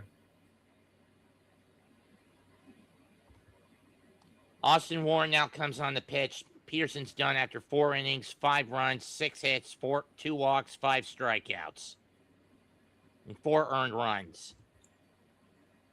I have to get back to my bank card. I'm having a problem with my bank card. I got shut out of my bank. I hope I didn't get hacked. I will see you if you're around at 9:30. I'm going to go on. Of course, you're welcome in, okay? All right. You want Thank to you, keep brother. this run on your station or no? Yeah, absolutely. Absolutely. Take care, brother. All right.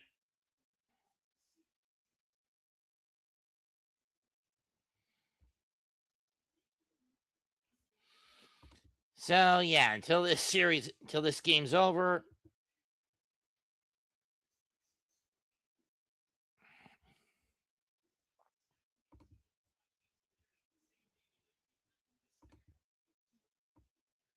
yeah, Syndergaard also had some arm issue, had the same thoracic issue, and the Mets rode him until the wheels fell off, and he was reduced to a bullpen arm. Philly did a decent job with him in 22, but after that, he fell off the cliff. Austin Warren will face Trey Turner. No, wait, that's not Turner. I think that's Stott. No, that's Harper. My bad. Yeah, he went to the Angels, got injured, went to Philadelphia, was used as a light starter, and then he basically hung it up. And that one's foul off the netting near the tarp, 0-1.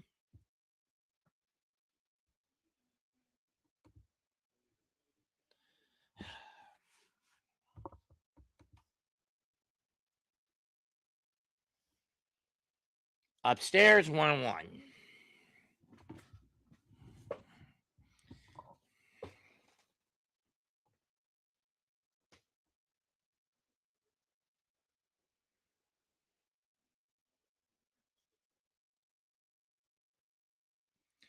Two and 1.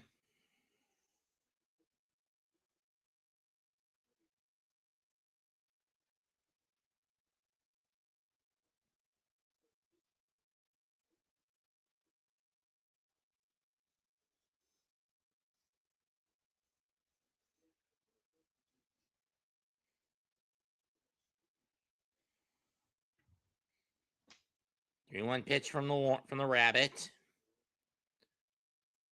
Goodbye. 6-1 Philadelphia.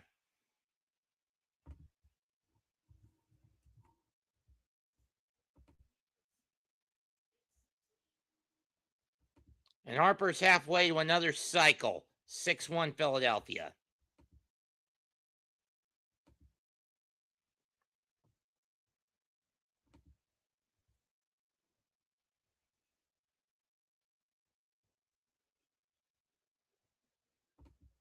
William, I am fully aware of that.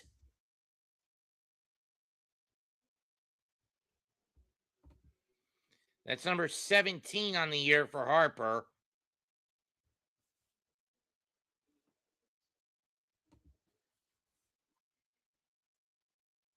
Bohm takes a cut and misses 0-1. One after the sweeper.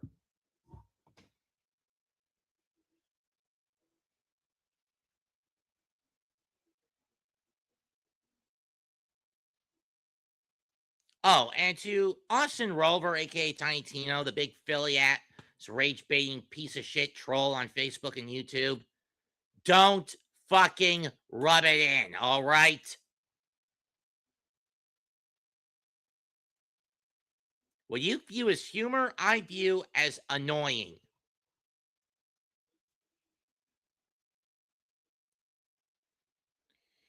Only Hank Aaron, Will McCovey, Ryan Howard, Mike Schmidt, Willie Stargill, and I didn't see the name beneath him, have hit more homers off the Mets than Bryce Harper. For Bryce, that was his 42nd of his career off Met pitching. 2-2 as the sweeper goes away from Torrens.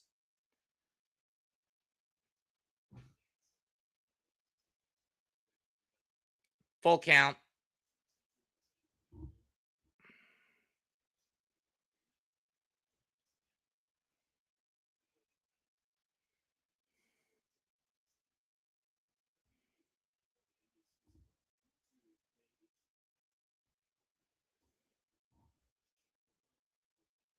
Ball 4.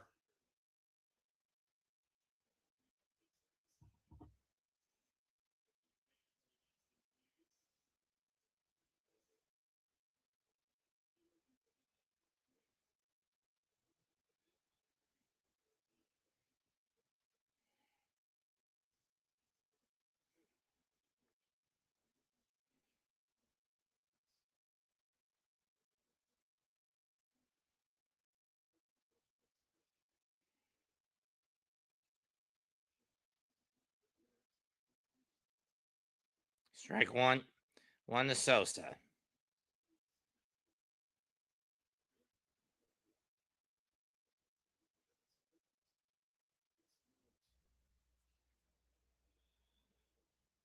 Swing and a miss. 0-2.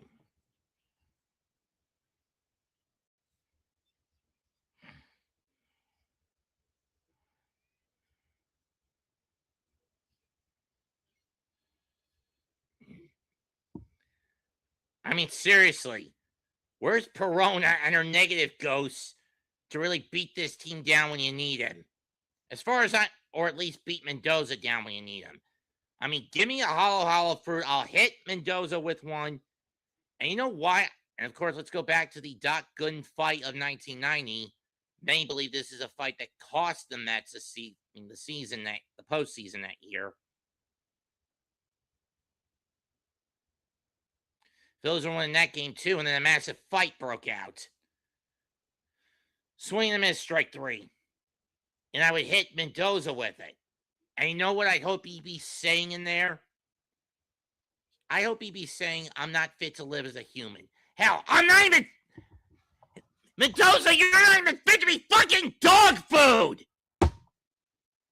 Same thing with you, Stearns.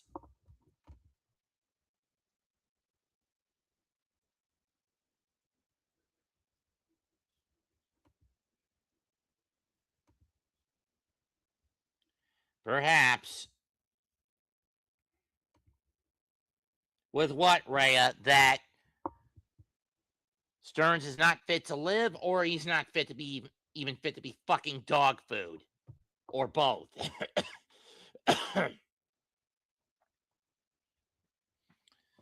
Brandon Marsh up next. 1 ball, 1 strike.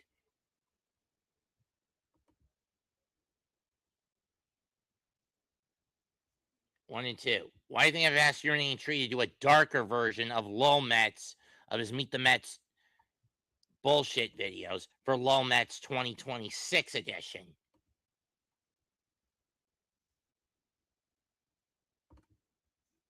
Swing and a miss, strike 3. Both. Fair enough. Fair enough.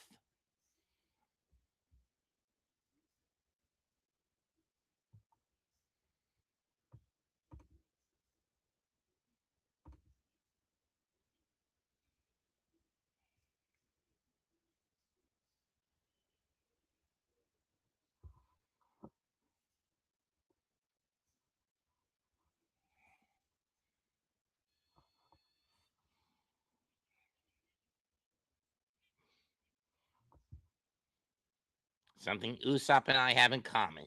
I naturally have a negative personality.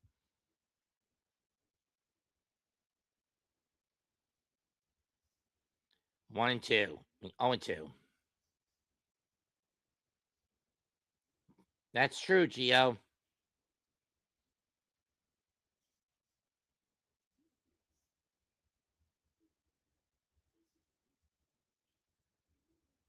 One and two.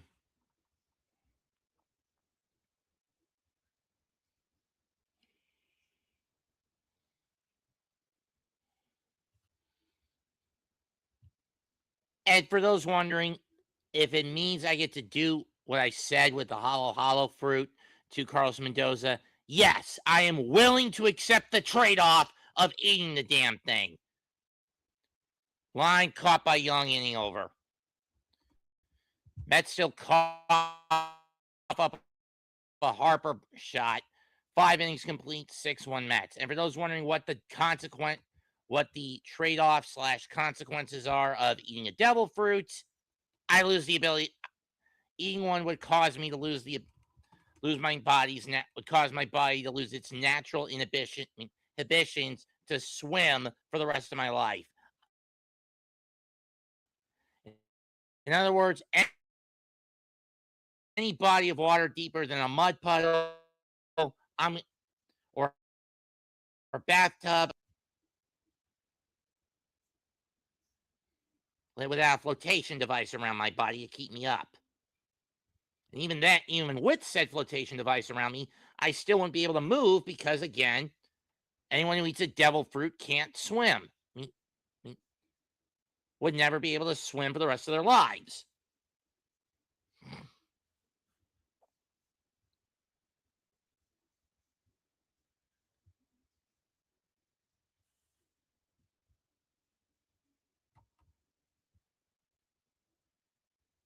And for those wondering what the hollow fruit does, basically it allows you to shoot a ghost that, when it passes through somebody,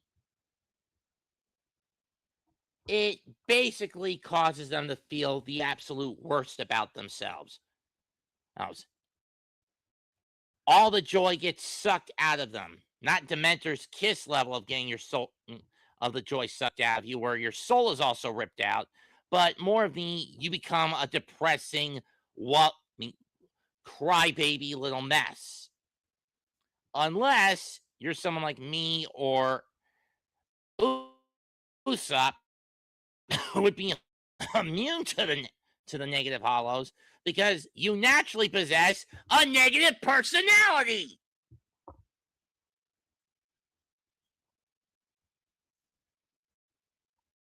And that's what it is with me. I naturally have a negative personality.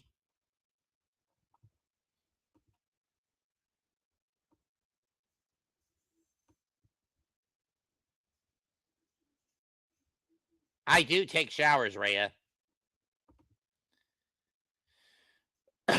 Carson Bench up first. He takes a strike at a sweeper on 1. And ironic, he's the only one who's gotten a run across the board for the Mets.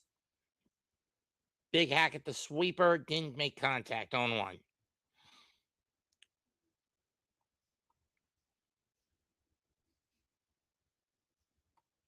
We're going to use the curveball, and it's low. 1-1.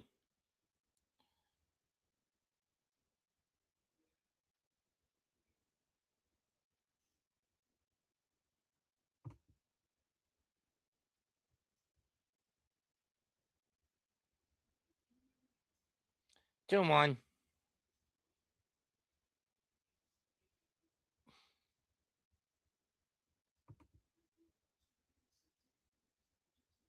I know about that.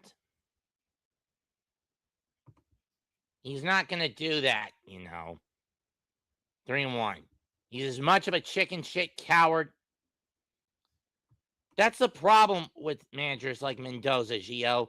They're conflict avoidant, people pleasing little cunts who would sweep the problem under the rug instead of hard ass them and discipline them.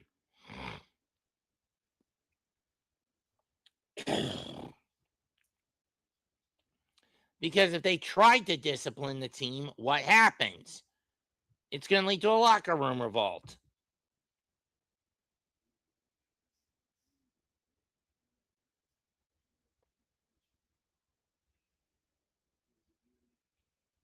Bench gets a piece of that, fouled off. We'll do it again.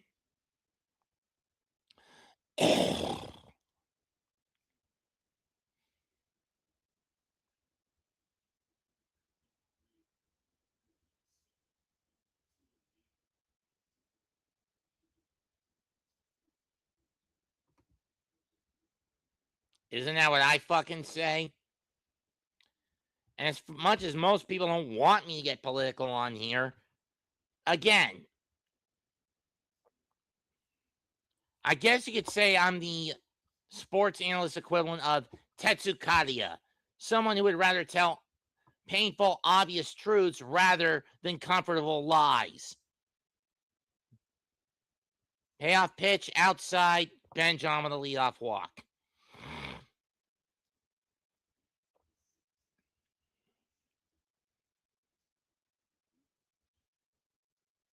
And for those who don't know who Tetsukaria he's a Japanese manga author who wrote the gourmet rom-com Oshimbo from 1983 to 2014, which had a lot of controversies attached to it due to the fact that Karia would basically speak his own mind through the characters and basically call out a lot of political bullshit combined with his culinary research notes.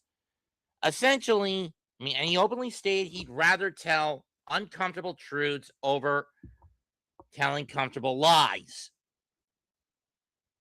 0-1 pitch. And Bichette chases one out of the zone again, 0-2. That too.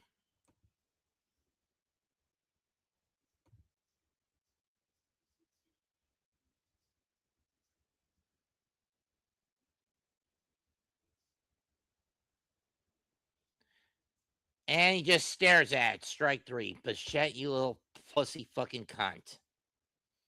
It was right there in the zone. And you didn't bother to go after it. You brain dead cunt.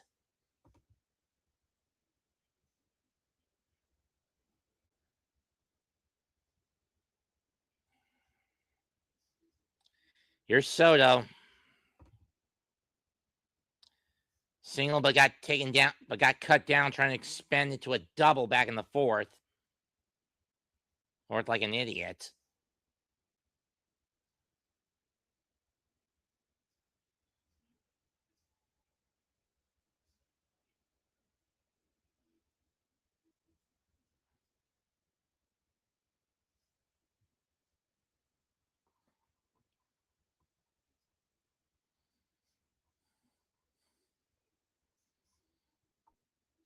Zach Wheeler, third all-time in wins since 2020.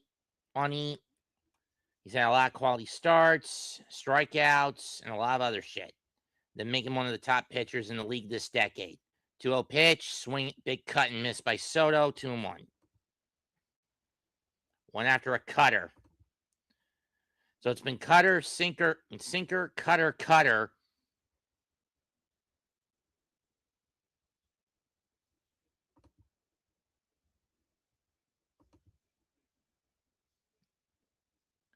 Ball 3. And Wheeler's getting to his limit. Whether he gets Soto out or not, this is probably going to be his last batter. Given how much Don Mattingly and Rob Thompson have been trying to limit him to avoid destroying his arm and chest cavity through that surgery, following the surgery and the thoracic issue he's got. Ball 4. So here's the question if you're Donnie Baseball. Now that essentially Wheeler's at the pitch limit you're putting him on, do you give him a hook or do you let him pitch to Jared Young? What do you do here if you're Don Mattingly? They're going to let him pitch to Young. A little stupid and a little shocking. Soto has now the fifth highest walk count since before turning 30. 932 walks. That puts him behind Jimmy Fox, Mel Ott, Eddie Yost, and Mickey Mantle.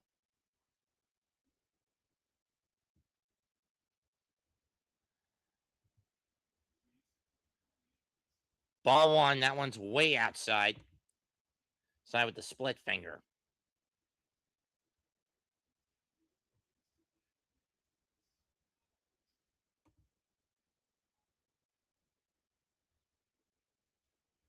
One 0 pitch. Strike 1 as it goes over the plate, and Young doesn't even bother to go after it. Sweeper.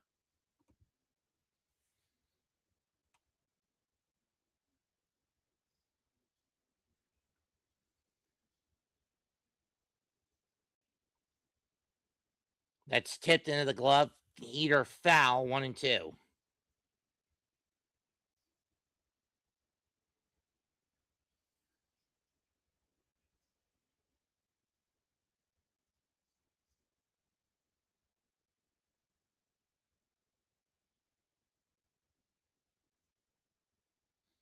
Two and two. And Philly comes into this game with a 7% chance to win the World Series this year on Polymarket.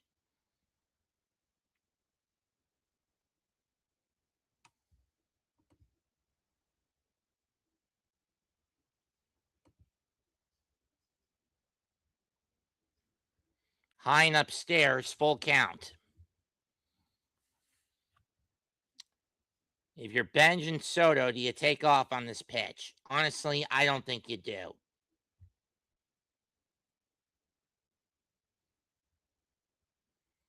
Wheeler's at 100 pitches right. About to hit his 100th pitch. Payoff is fouled down the left the line. We'll do it again.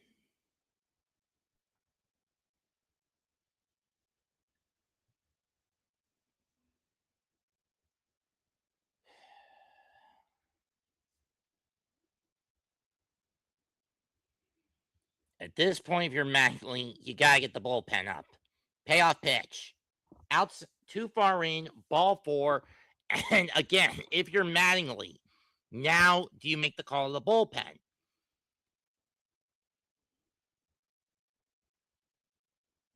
And it looks like they are. Bolin is getting ready to come out. Here comes Mattingly to take the ball away. And you got to figure Bolin's under the gun here coming in with the bases loaded and one man out on three walks in four batters by Wheeler. Wheeler's line is still open. 5 in the third innings, 7 strikeouts, 1 run, 4 hits, 3 walks, and all 3 of them in this inning.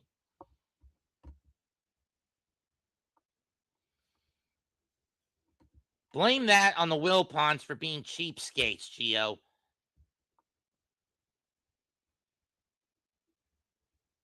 And you're right. And when you think about it, for Mattingly, this little interim stint that could evolve into a full-blown stint in a future year, this is his redemption arc if you're Donnie Baseball. And it looks like they're going to let Wheeler stay in. I don't like this move by Mattingly. He'll stay in the pitch to A.J. Ewing.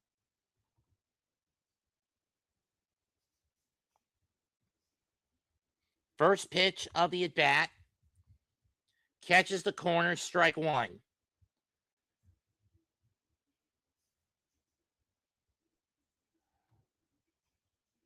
Oh, wait, we're getting an ABS challenge.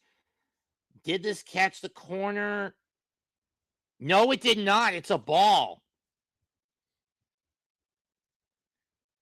By just 0.2 of an inch. 1-0, 1-0.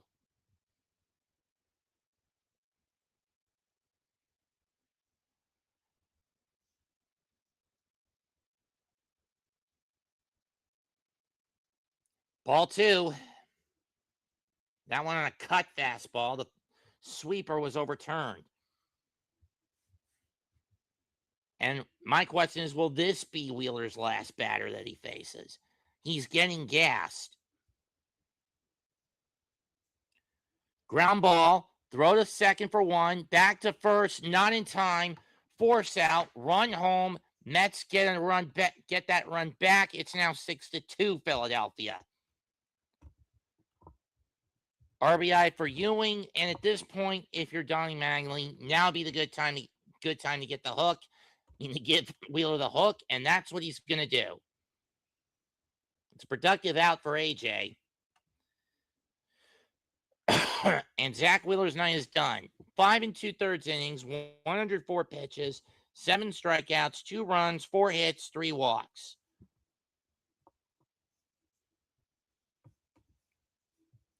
And he'll lead the game with a lead of 6-2. However, it's runners on the corners, 2 men out. On the other hand, you're facing the last 4 batters in the lineup. The top of the final 4 batters in the lineup who have been horseshit tonight. Marcus Semien 0 for 2. Brett Baty 0 for 2 with a strikeout. Francisco Alvarez 0 for 2 with a strikeout. Luis Torrens 0 for 2 with a strikeout.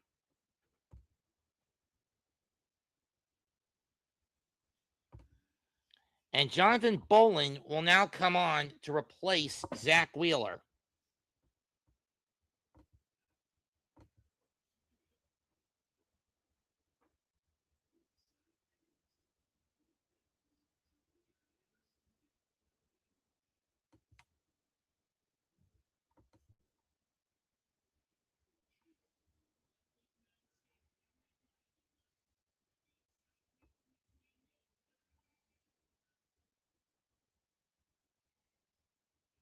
Guess Kenny flew the coop.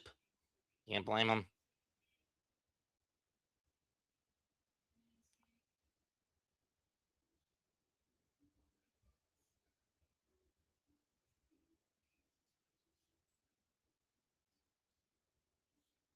Still, I had close to 100 viewers tonight through the four channels that are being run. One of them is a friend of mine, and he said I can keep this up and running until the end of the game.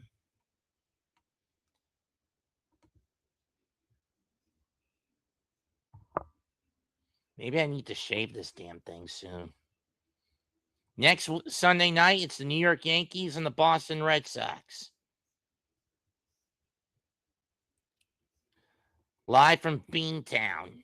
Can the Yankees recover? I mean, we don't know when Judge is coming back.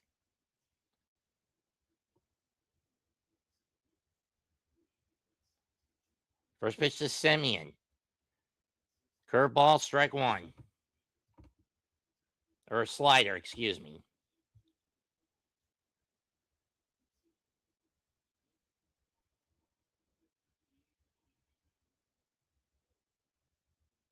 Semien hacks in another slider, 0-2.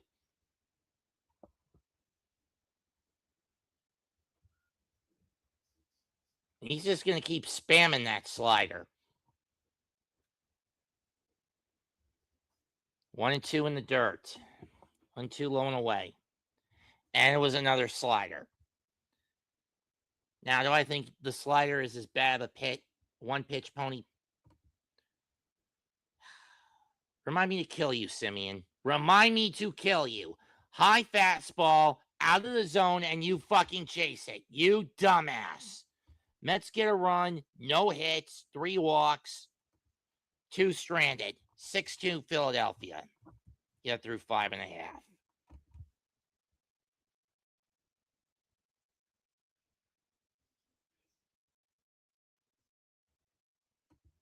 Thanks, Gio.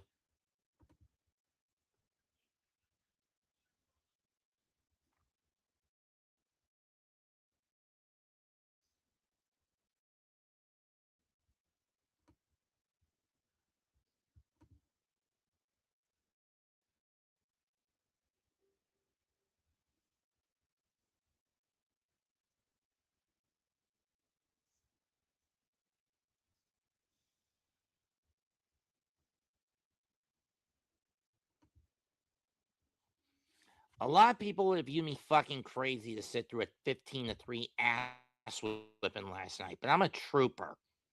I mean, 2 baseball games I called stand out and testify or a testament to my year's ALDS between Detroit and Seattle, and Game 3 of the World, which went 15 innings, and Game 3 of last year's World Series between the Dodgers and the Blue Jays, where I stayed up till 3 a.m. just to see that game finish in 18 innings.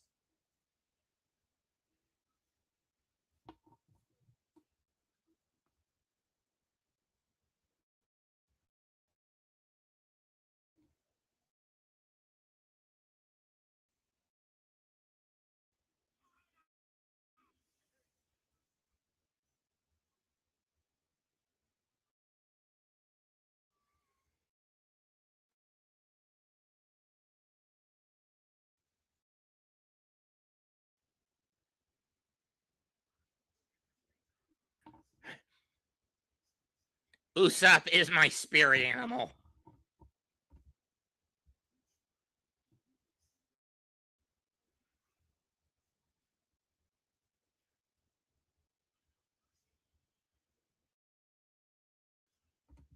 Duh.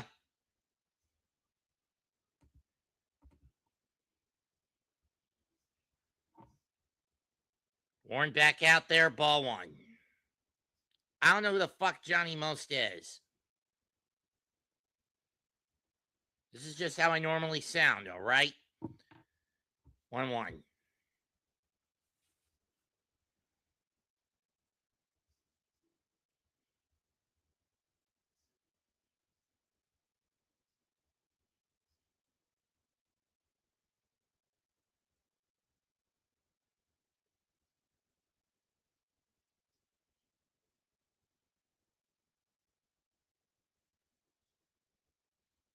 Upstairs, 2-1.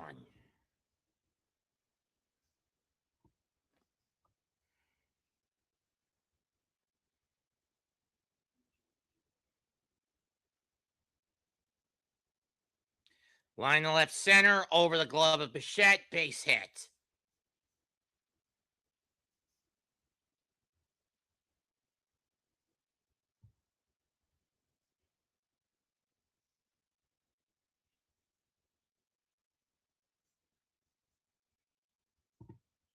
Leadoff single for Philadelphia. How am I not fucking shocked by that?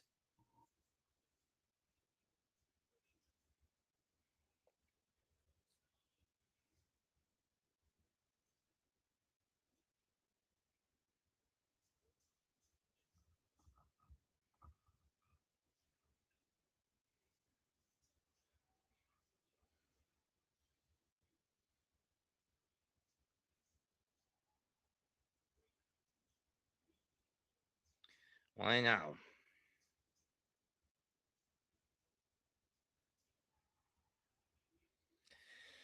At least New York sports fans get a bit of even those who are Mets fans have a bit of solace this year. 2026 was the year, 25-26 was the year of the Knickerbocker. That's fouled off 1 and 2. 2 by Stott.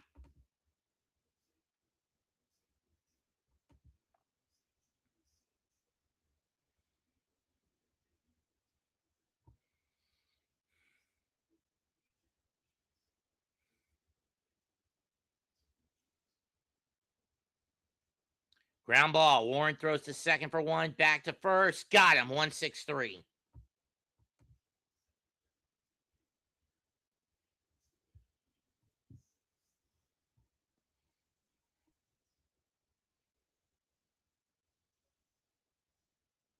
Top free agents per year under $15 million. Let's see. The Knicks go after Ayo Dosunmu, Kobe White, Marcus Smart for point guard, shooting guard, Quentin Grimes. They could bring back Kevin Huerter, Malik Beasley, small forward. Yeah, Nickeil Alexander-Walker is not leaving Atlanta. Caleb Martin, Torrey Craig. They could bring Jeremy Shohan back on a minimum, but I highly doubt he'd want that now that he's a champion, even for his few games he played for the Knicks. But they're probably just going to let him walk anyway.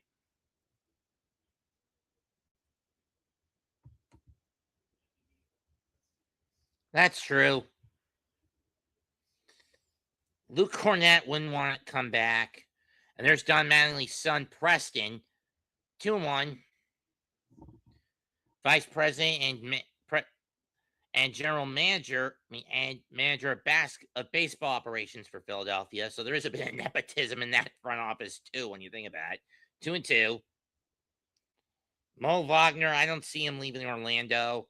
And Santi Aldama, where is he playing?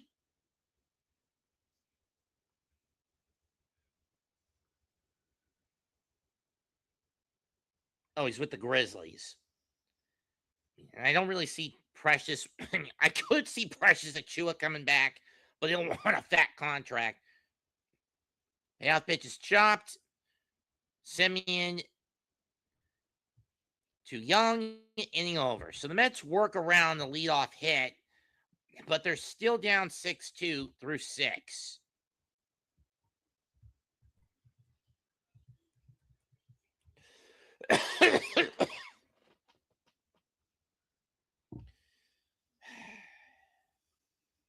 Okay, I can understand people saying they want Grimes back. They want Cornett back.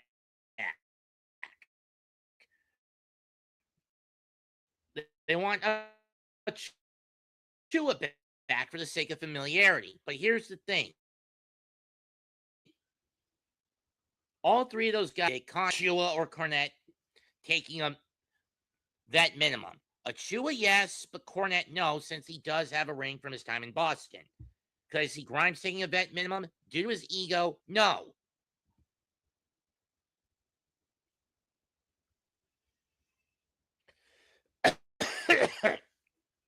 And again, we only have $13 million to work with.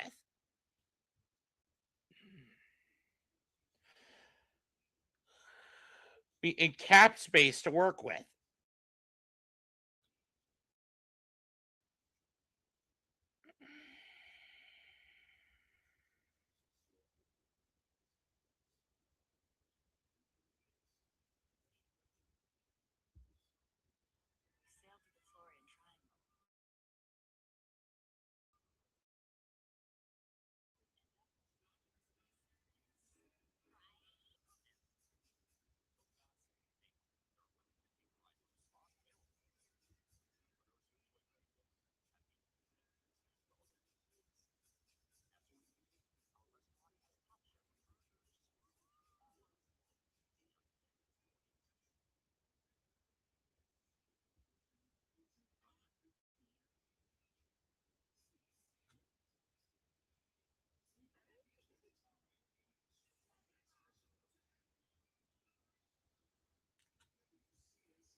So apparently the Florida Panthers are getting Brady Tkachuk. And what does Ottawa get out of it? They get both of the Panthers' first-round picks this year in the number 9 and 25 slot in the NHL draft. They get a 2027 second-round pick and a 2029 first-round pick from Ottawa.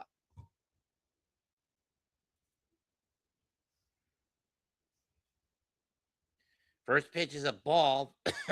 It looks like it's Jose Alvarado who's come on to pitch for Philadelphia. The baseball player, not the Knick player, who has one of the highest ERAs coming out of that pen. On paper, he should be hittable enough. He's facing Eric Wagaman, who's come on to pinch hit for Brett Beatty, which means this is going to move Wagaman to first, Bichette to third, and Short's going to come into play short. Oh, that was a horrible pun. Swung and missed strike 2. Or they're going to take Soto out of the game and put Melendez in left. I don't know which way it's going to play out for the Mets. Let's look at the batting order here. 2-2.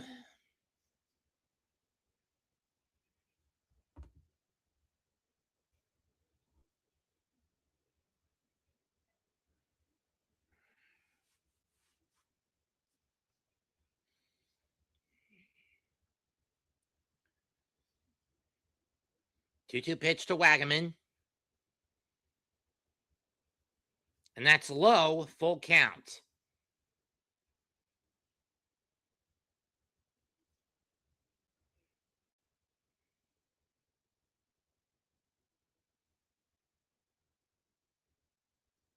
Rizzo in the Met dugout. Fly ball, right field, but it's going to hook foul down the line. We'll do it again. But it hooks foul halfway down the line. Let's go back to Rizzo's pitching appearance against as a Cub against Atlanta back in 21. Payoff to Wagaman. Strike 3, you're out.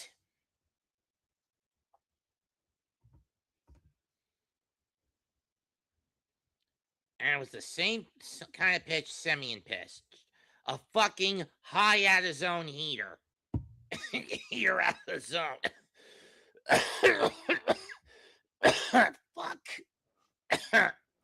First pitch to Alvarez. Fouled off.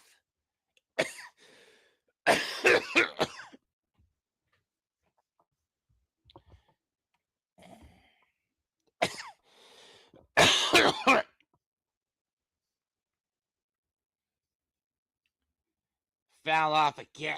Swung and missed. 0-2.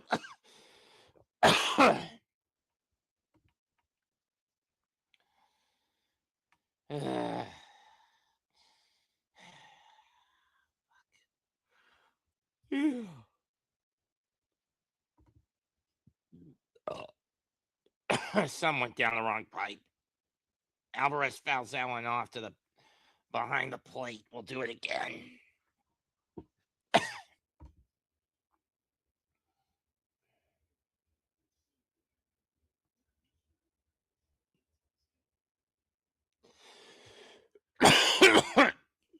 One.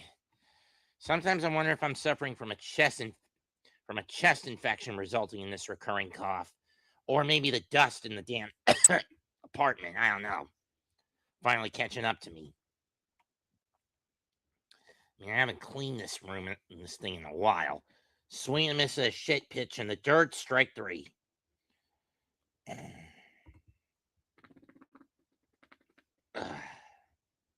God, yeah, I need to come out.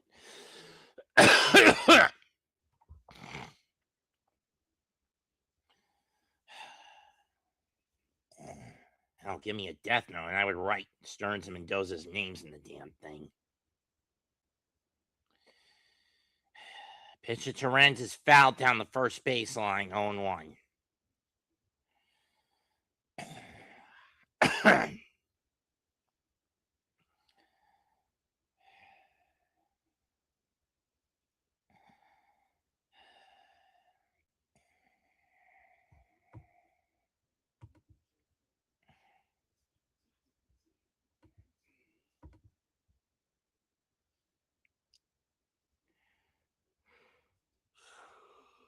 The one pitch after the batter's timeout.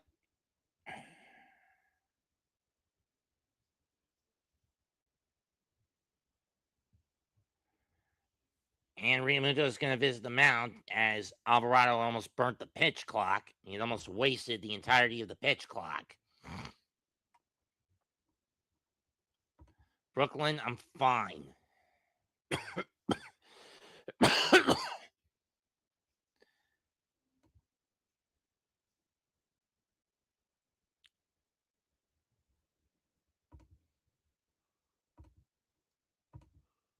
Oh.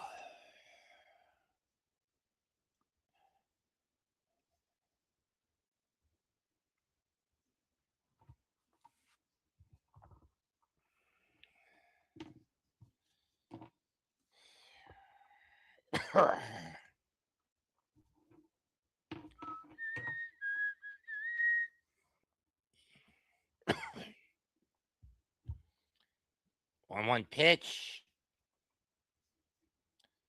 2-1. Did that one hit him? Or did it hit the glove first?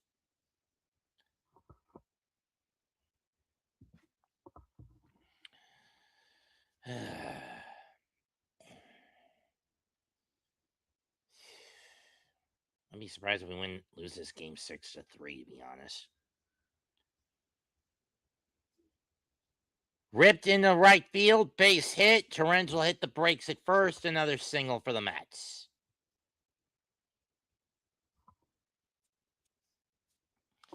Back to the top of the order, and Carson Bench was struck out, walked, scored a run, and hit a home run.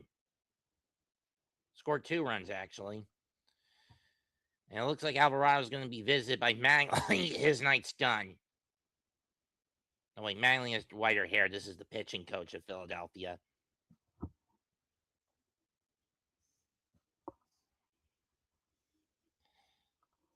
Let's go back to the third inning. Bench crushing one to left. That got the Mets on the board.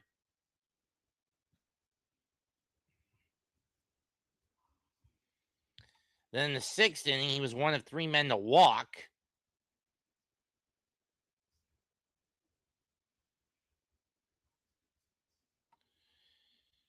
Amongst rookies, he's 5th with 70 hits, 8th with 9 home runs, and tied for 2nd with 11 stolen bases.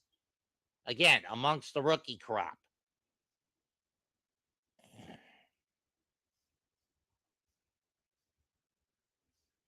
And anyone from Vinny's channel, please subscribe, who's watching this still, please subscribe to mine.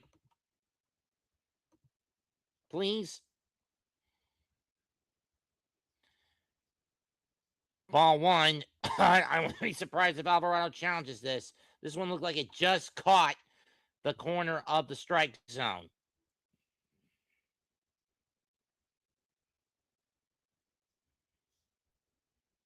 Nope, they're just going to play through it.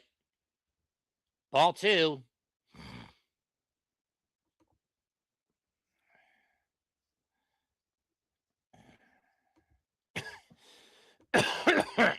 It's spelled with an S, Gio. Alvarado goes over the middle, and Bench doesn't bite. 2-1.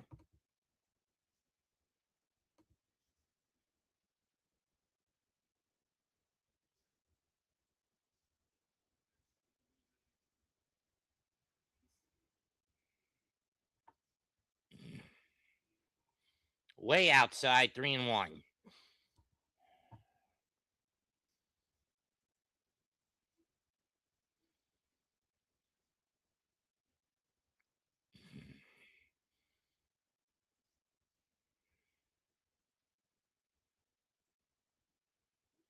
Three-one pitch, ground ball, right to Stott. He'll throw it the first inning over. Time to stretch in the city of Brother.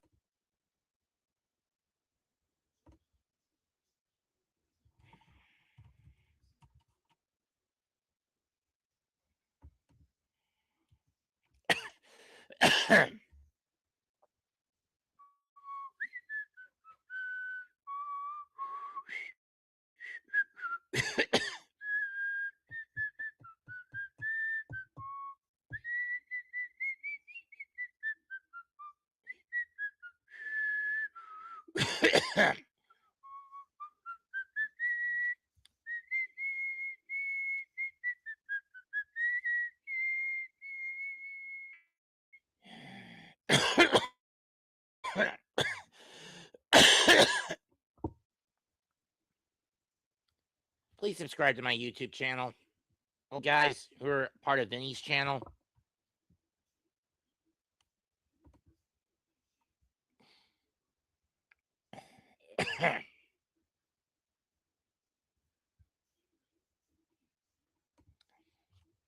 Mask would make shit worse, dude.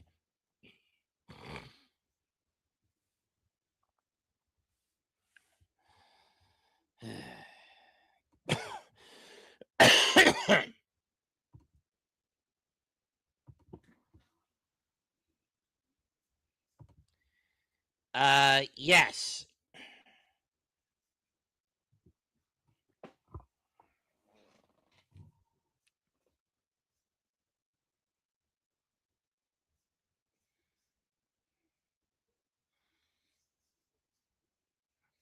Top 10 finishers today at the Naval Base Coronado were Corey Heim, the winner, his first career win. Bubba Wallace in second, then Kyle Larson, Zane Smith, AJ Allmendinger, Chris Buescher, Ross Chastain, Riley Herbst, Ryan Blaney, and Michael McDowell.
And now Brooks Raley will come on to pitch the seventh for the Mets. And as I guess, Wagaman will stay at third base, replacing Bate. Yeah, I thought it'd be Bichette going to third and Wagaman to first, but whatever.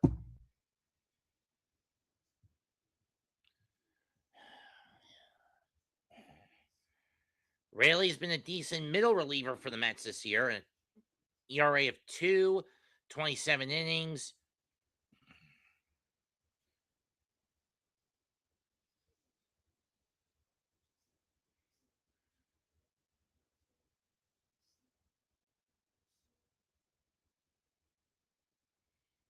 Strike one. Well, back end to be exact.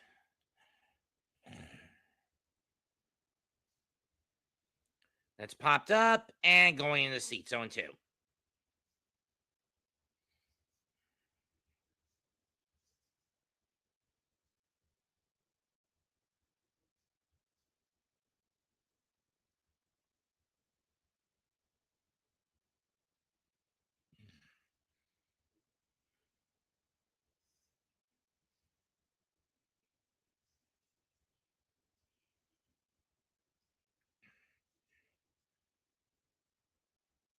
Fouled off again.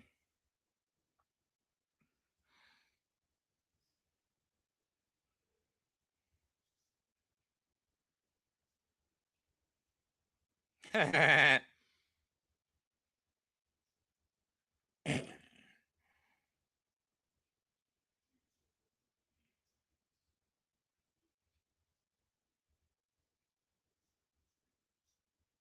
2.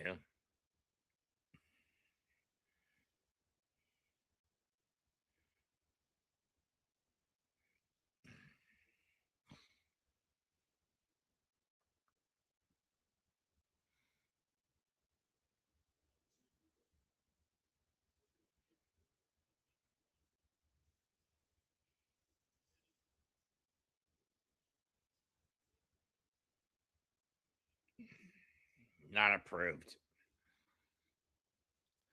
Ground ball, short or to Young. Young will step on the bag. 1 down. This is what happened to when Harper was up.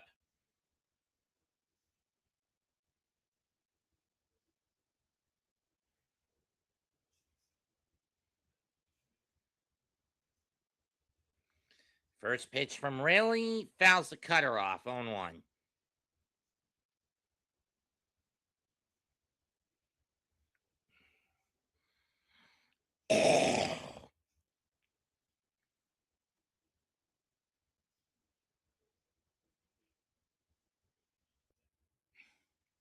Oh, 0-2 on another foul, this time on a sweeper.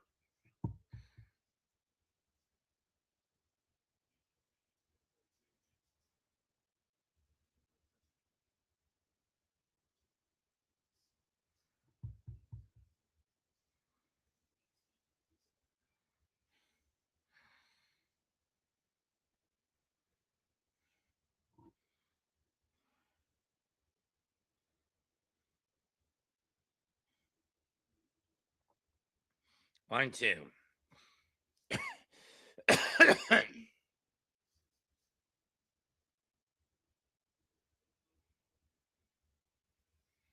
1-2 pitch. Pop up and fouled off into the seats. We'll do it again.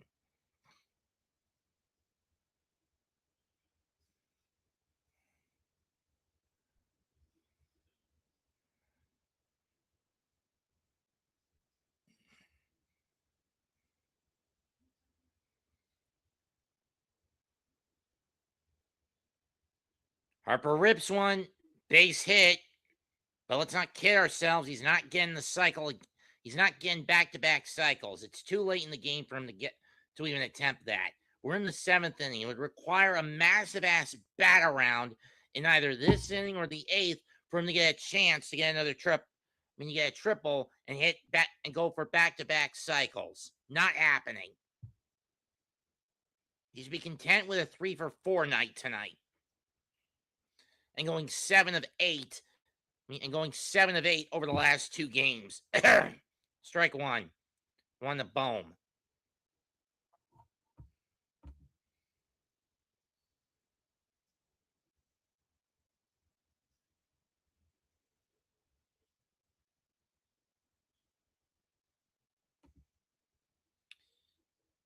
Perhaps. I wouldn't be too surprised by it, to be honest. Fly ball, center field, Ewing under it. He'll make the catch, 2 down.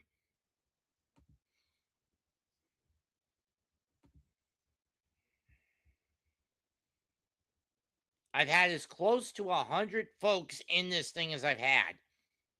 And this is my highest call total for a baseball game, I do want to stress. All time.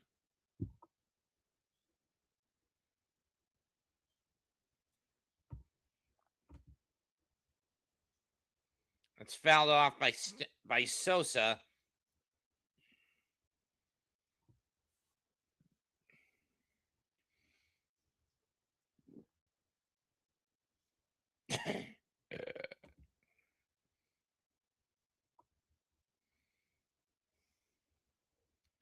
Swing and a miss, 0-2.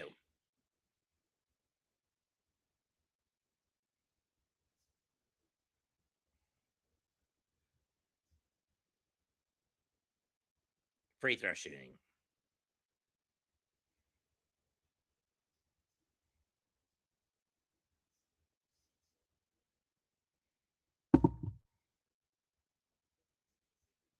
Boner level bad, but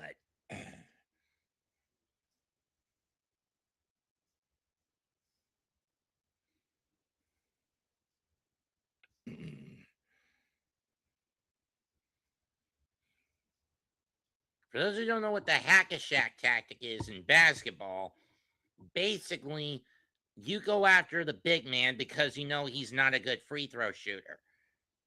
Or when you're in the penalty.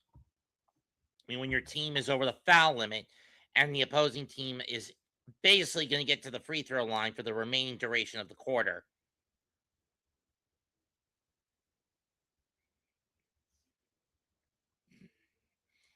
I don't have tuberculosis, Brooklyn. It's just a very dusty basement, and that one clocked me and really hits Sosa on the elbow, so runners on first and second, 2 out. Yep, got him in the elbow. Or in the upper part of the arm. Either way, it's still a hit by a pitch. It's still a hit by pitch.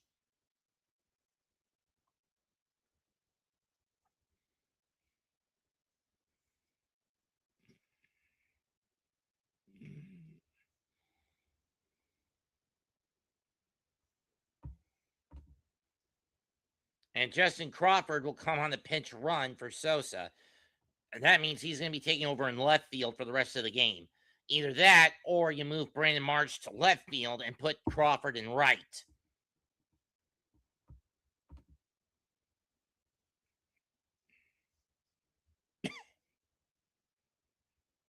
Ball 1 to Marsh.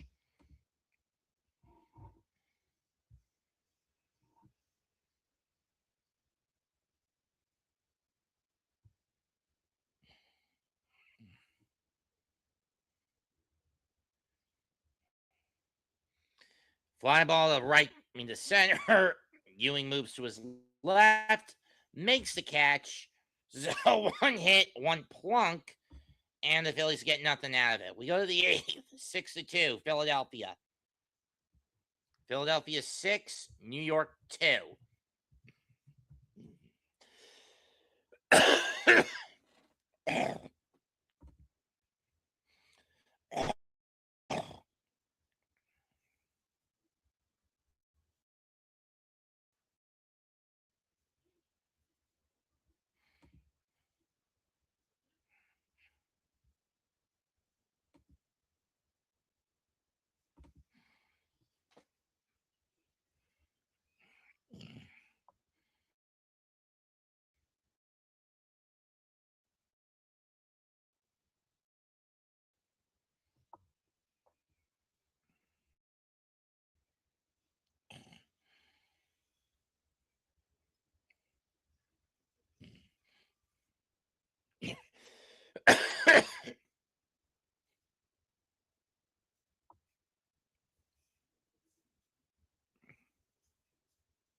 Fuck you, Popovich.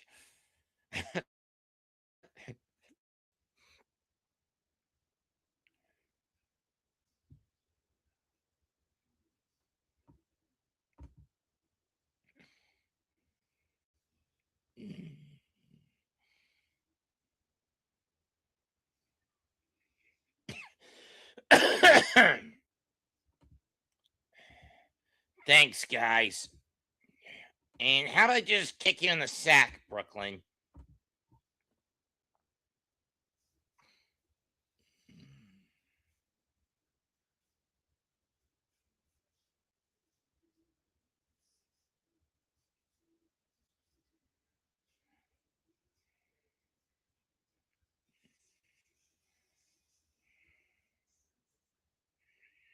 Doofuses.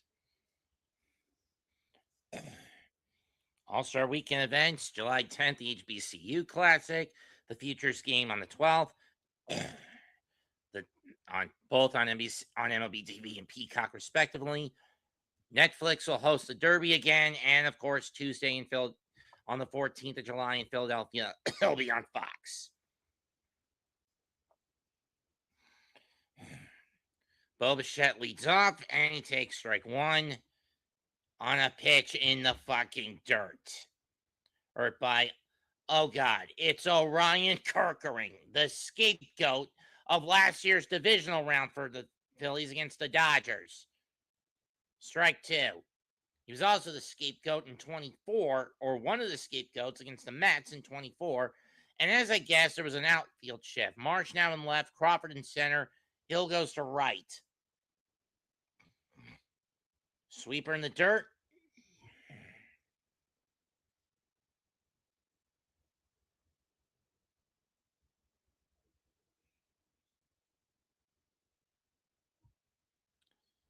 The 1-2. And Bichette pops it up. You dumb fucker. Going to foul ground. Harper's there. One down. You dumb fucker.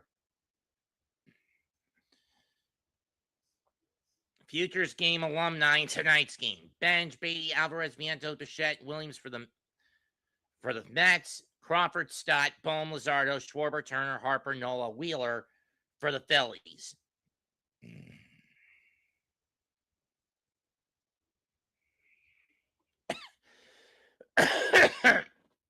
First pitch, it's a sweeper, outside ball one.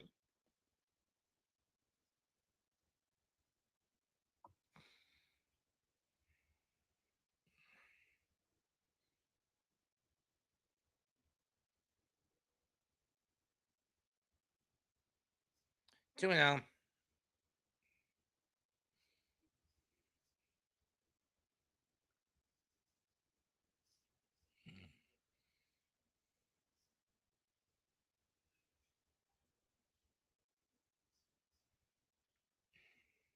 Three and 0.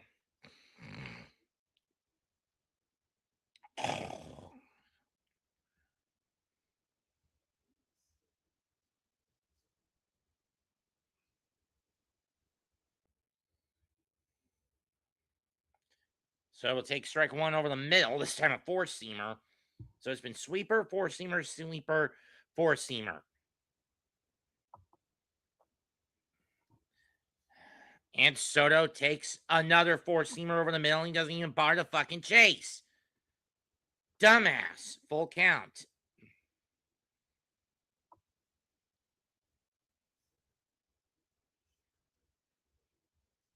Are you fucking kidding me, Soto? You could have swung at all three of those pitches, and you buckled and stared at it. You dim-witted son of a fucking bitch. Yeah, I gotta do a deep clean in the apartment tomorrow. Seriously, you brain-dead cunt. Those were right in your wheelhouse, and you chickened out? Young grounds out, inning over. 1-2-3 inning for Kerkering.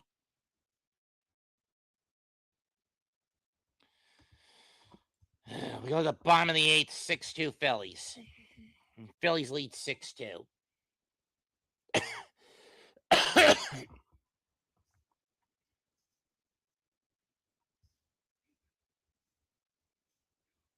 People wonder why I call this team of brain dead cunts. Because they're being led by a brain dead cunt.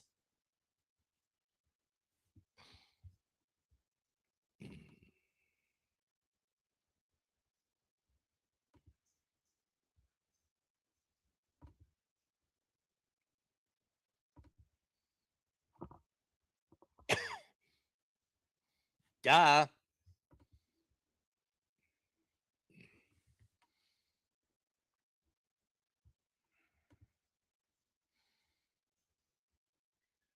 The fact they get outscored essentially at this point 21-5 over the final 2 games of this series, this is horse shit.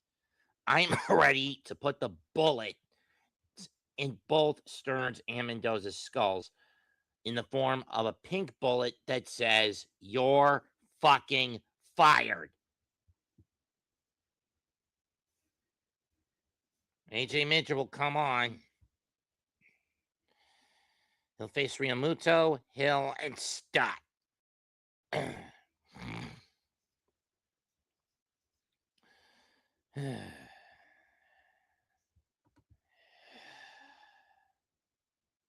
No kidding, he fucking buckled.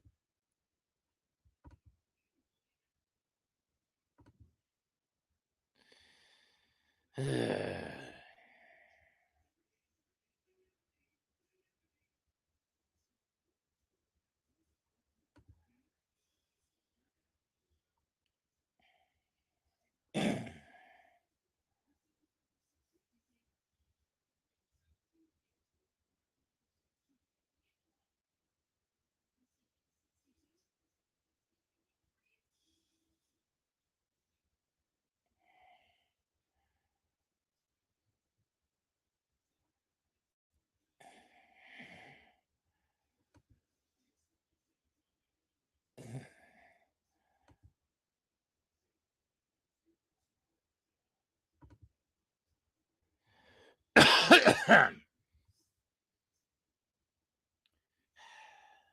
this point, I'd be rather busting my ass on some Star Fox right now. First pitch is a ball, 0-1, 1-0. Minter, this is only his 9th game back, but he's been pretty efficient. The only problem is when he goes up against right-handed hitters.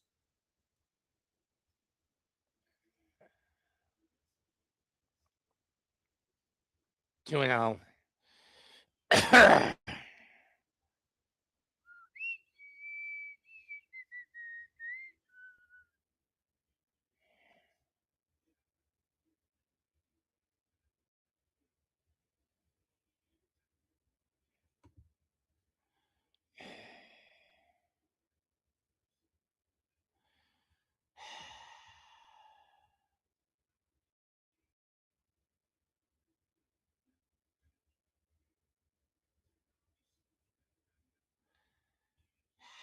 This is disgusting. Driven to left field. Ewing under it. He'll make the catch in left center. 1 down.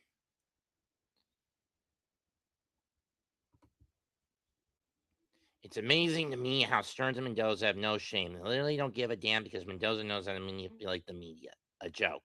You're damn right it's a fucking joke.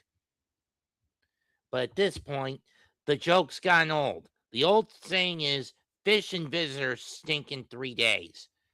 And this fish is 3 years old and no one's buying it anymore.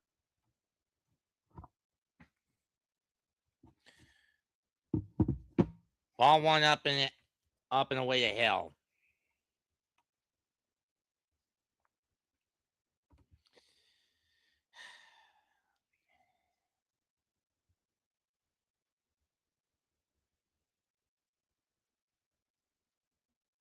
Two one.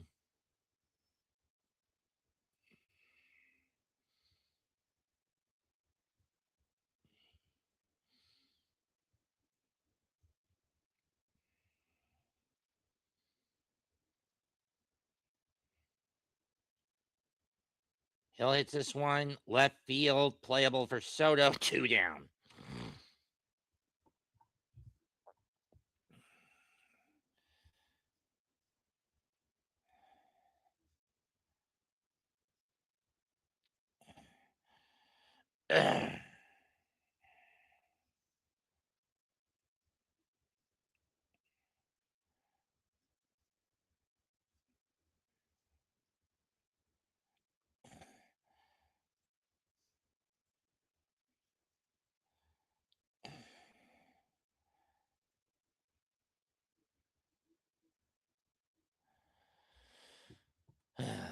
0-1 pitch to Stott.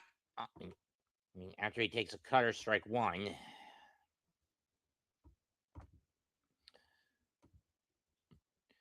Cutter's grounded. Young on the hop. Race to the bag. Got him. A little too close for comfort, but Minter gets a clean inning nonetheless. Last chance for the Mets. Down 6-2. Better than losing 15-3 last night, but the point still applies. You gave up 21 runs over a 2-day stretch, and you only scored 5 in that time.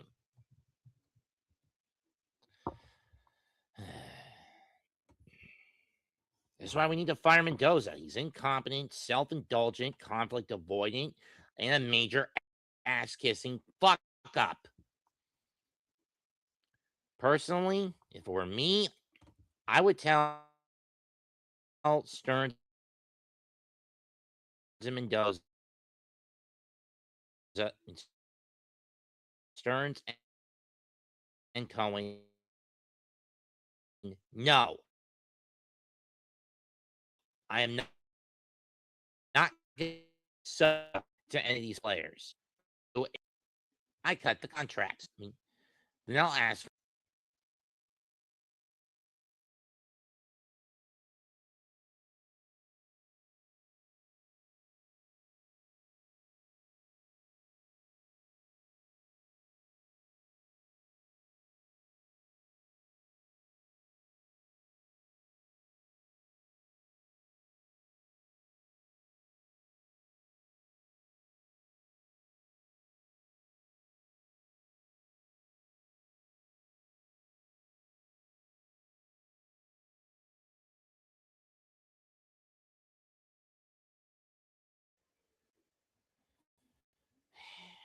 This thing has been a bit irritating for me tonight. But as I was saying, I would tell those two dimwit fuckwads, I'm not going to allow any political bullshit in the locker room. I'm not sucking up to leftist people-pleasing horse crap.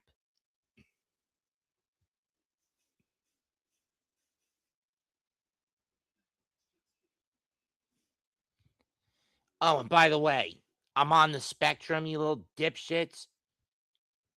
And if you do that, it breaks your momentum. You can't touch me. It's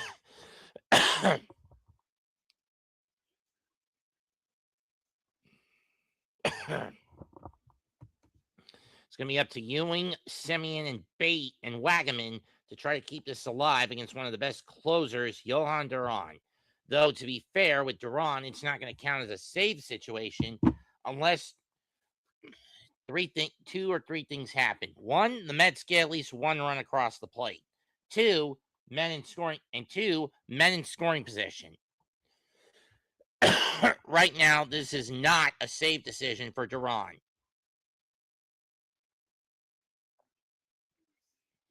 First pitch is fouled down the first baseline by Ewing on a split finger, 0-1.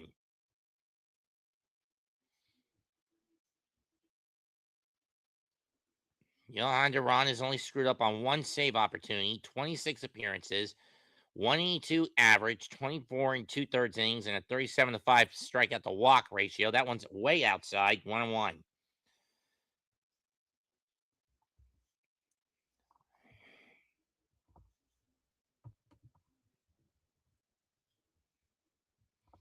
I want the changeup on that pitch. Ewing hits one in the center, and Crawford has to play that one on a hop, so a leadoff single.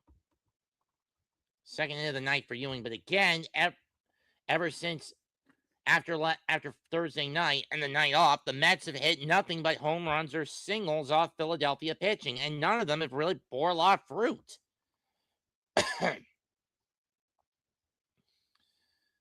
And when you think about it, that errant throw by Beatty ultimately did the Mets in the start of the game. At the start of the game, first pitch to Semien.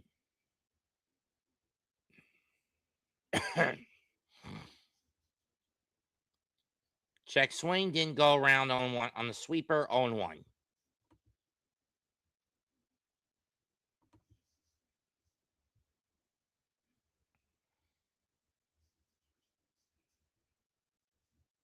Going back to that split finger fastball.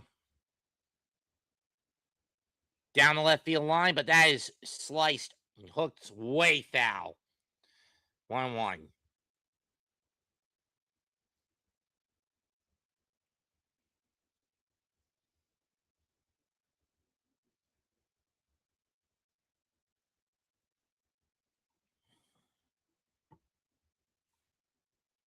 Goes after high heat, 1-2, and misses it.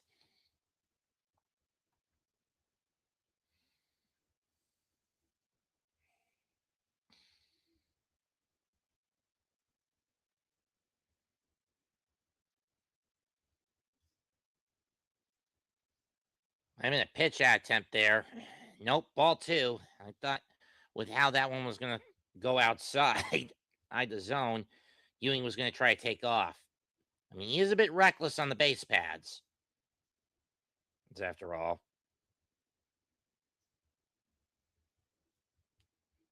2-2 pitch. Whiff and miss on the sweeper. Strike 3. And MJ Melendez is coming on the pinch hit for Eric Wagaman. Why are you doing this, Mendoza? This is a white flag tactic, you dimwitted bastard.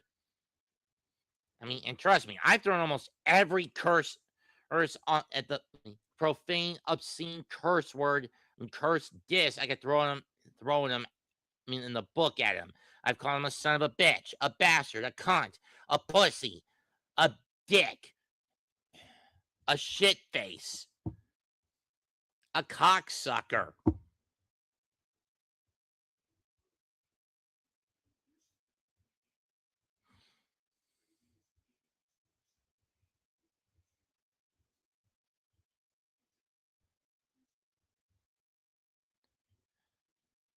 Swing and a miss. Wagaman. And on defensive indifference, Ewing goes to second.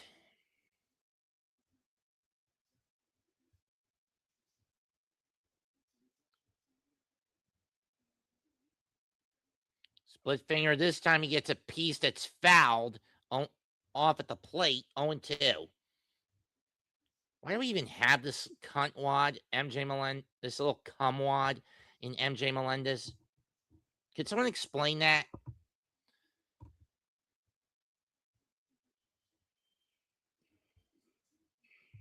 That's what I said. Ball 1. And that's what I said, Raina. Hold the ball and you'd be down 4-2 instead of 6-2. And Melendez would be the tying run right now. And down on a foul tip that gets held this time by Realmuto. Strike 3, 2 away. How am I not fucking surprised by this shit? Seriously, how am I not fucking surprised by this team of cunt-face scumbags? Bags run by a couple of terrorists.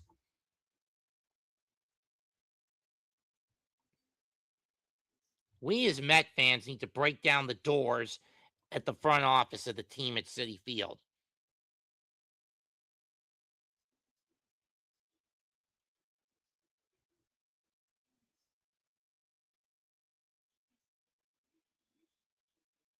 We need to tie down Stearns and Cohen and tell them, point the metaphorical gun at them and tell them no more political people pleasing. That means no more Pride Nights, no more inviting Mandami, no more trying to placate to the leftist crowd. You want to seem respectable? Grow a sack instead of being a bunch of cunts. Strikeout, game over. Phillies take the series 2-1 and win this game 6-2. How am I not fucking surprised? I'd like to thank Vinny and his group who stayed with me for this, as well as members of the Aboriginal Sports Network community. Winning pitcher, Zach Wheeler. Losing pitcher, David Peterson. No save involved for Johan Duran. Phillies go to 42-35. Mets drop to 34-43. Comment, like, and subscribe to my channel, as well as the Aboriginal and Hardcore networks, even though I didn't put the game on the ladder. Good. I'm Mets 2-28. I am fucking signing out. Goodbye and good fucking night. Bang. And the